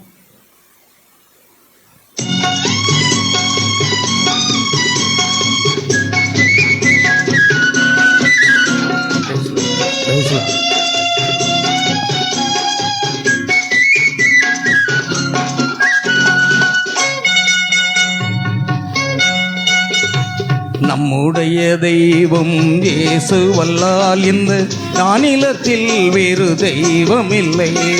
நம்முடைய தெய்வம் இயேசுவல்லால் இந்த நானிலத்தில் வேறு தெய்வம் இல்லை.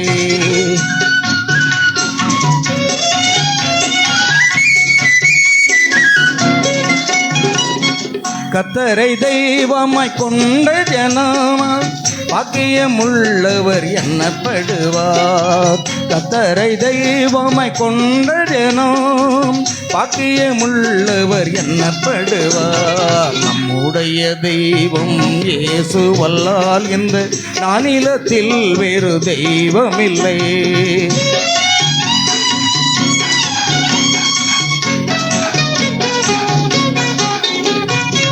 பாவமறியாத பரிசுத்தராம் இயேசு பாவிகளை ரட்சிக்க வந்தவராம்.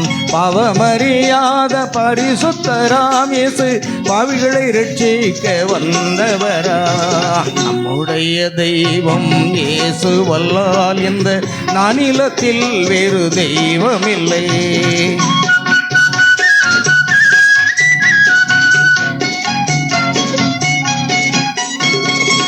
கச்சிலை பேசுமோ வாய் திறந்து நம் கர்த்தர் இயேசு இன்னும் ஜீவிக்கிறார். கச்சிலை பேசுமோ வாய் திறந்து நம் கர்த்தர் இயேசு என்றும் ஜீவிக்கிறார். நம்முடைய தெய்வம் இயேசுவல்லால் இந்த நானிலத்தில் வேறு தெய்வமில்லை.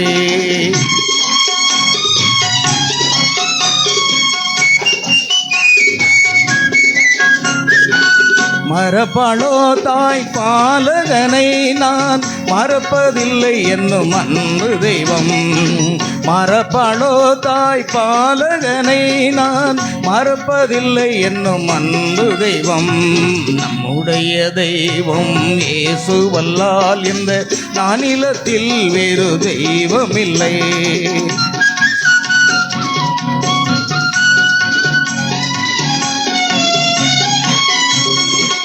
ஏறெடுக்கும் நம் தேவைகட்கு அவர் மாறாமல் பதில் தரும் மகிவனவர். ஏறெடுக்கும் நம் தேவைகட்கு அவர் மாறாமல் பதில் தரும் மகிவனவர். நம்முடைய தெய்வம் இயேசுவல்லால் இந்த அநிலத்தில் நம்முடைய தெய்வம் இயேசுவல்லால் இந்த நானிலத்தில் வேறு தெய்வமில்லை. ஆமென். கரங்களை தட்டி கர்த்தரை மகிமைப்படுத்துவோமா? நன்றி ஆண்டவராக இயேசுவே, துதிக்கிறோம் கர்த்தாவே. அப்பா, உம்முடைய நாம மகிமைப்படும்படியாக சாத்தானுடைய சிங்காசனம் எங்கு இருக்கிறது என்பதை நாங்கள் கண்டுகொள்ளும்படி எங்கள் மனக்கண்களை திறந்து கொடுத்த தயவுக்காக ஸ்தோத்திரம் கர்த்தாவே. பெரும்பான்மையான இந்த ஸ்தாபனத்துக்கு எங்களை விலக்கி காத்ததுக்காக ஸ்தோத்திரம். ஆம் கர்த்தாவே, ஒரு சிறு கூட்டம் மணவாட்டியே நீ பயப்படாதே, சிறு மந்தையே பயப்படாதே. பிதாவானவர் ராஜ்யத்தை கொடுக்க பிரியமுள்ளவராக சித்தமுள்ளவராக இருக்கிறார் என்ற வார்த்தையின்படியே ஒரு சிறு கூட்டம் மணவாட்டி இந்த பூமியிலே உண்டு. இயேசு கிறிஸ்துவுக்காக, அவருடைய சத்தியத்துக்காக, அவருடைய வார்த்தைக்காக வாழ்கிற ஒரு சிறு கூட்டம் மணவாட்டியை நீர் எடுத்துக்கொள்ள போகிறீர் ஆண்டவரே. நீர் எடுத்துக்கொள்ள போகிறீர்.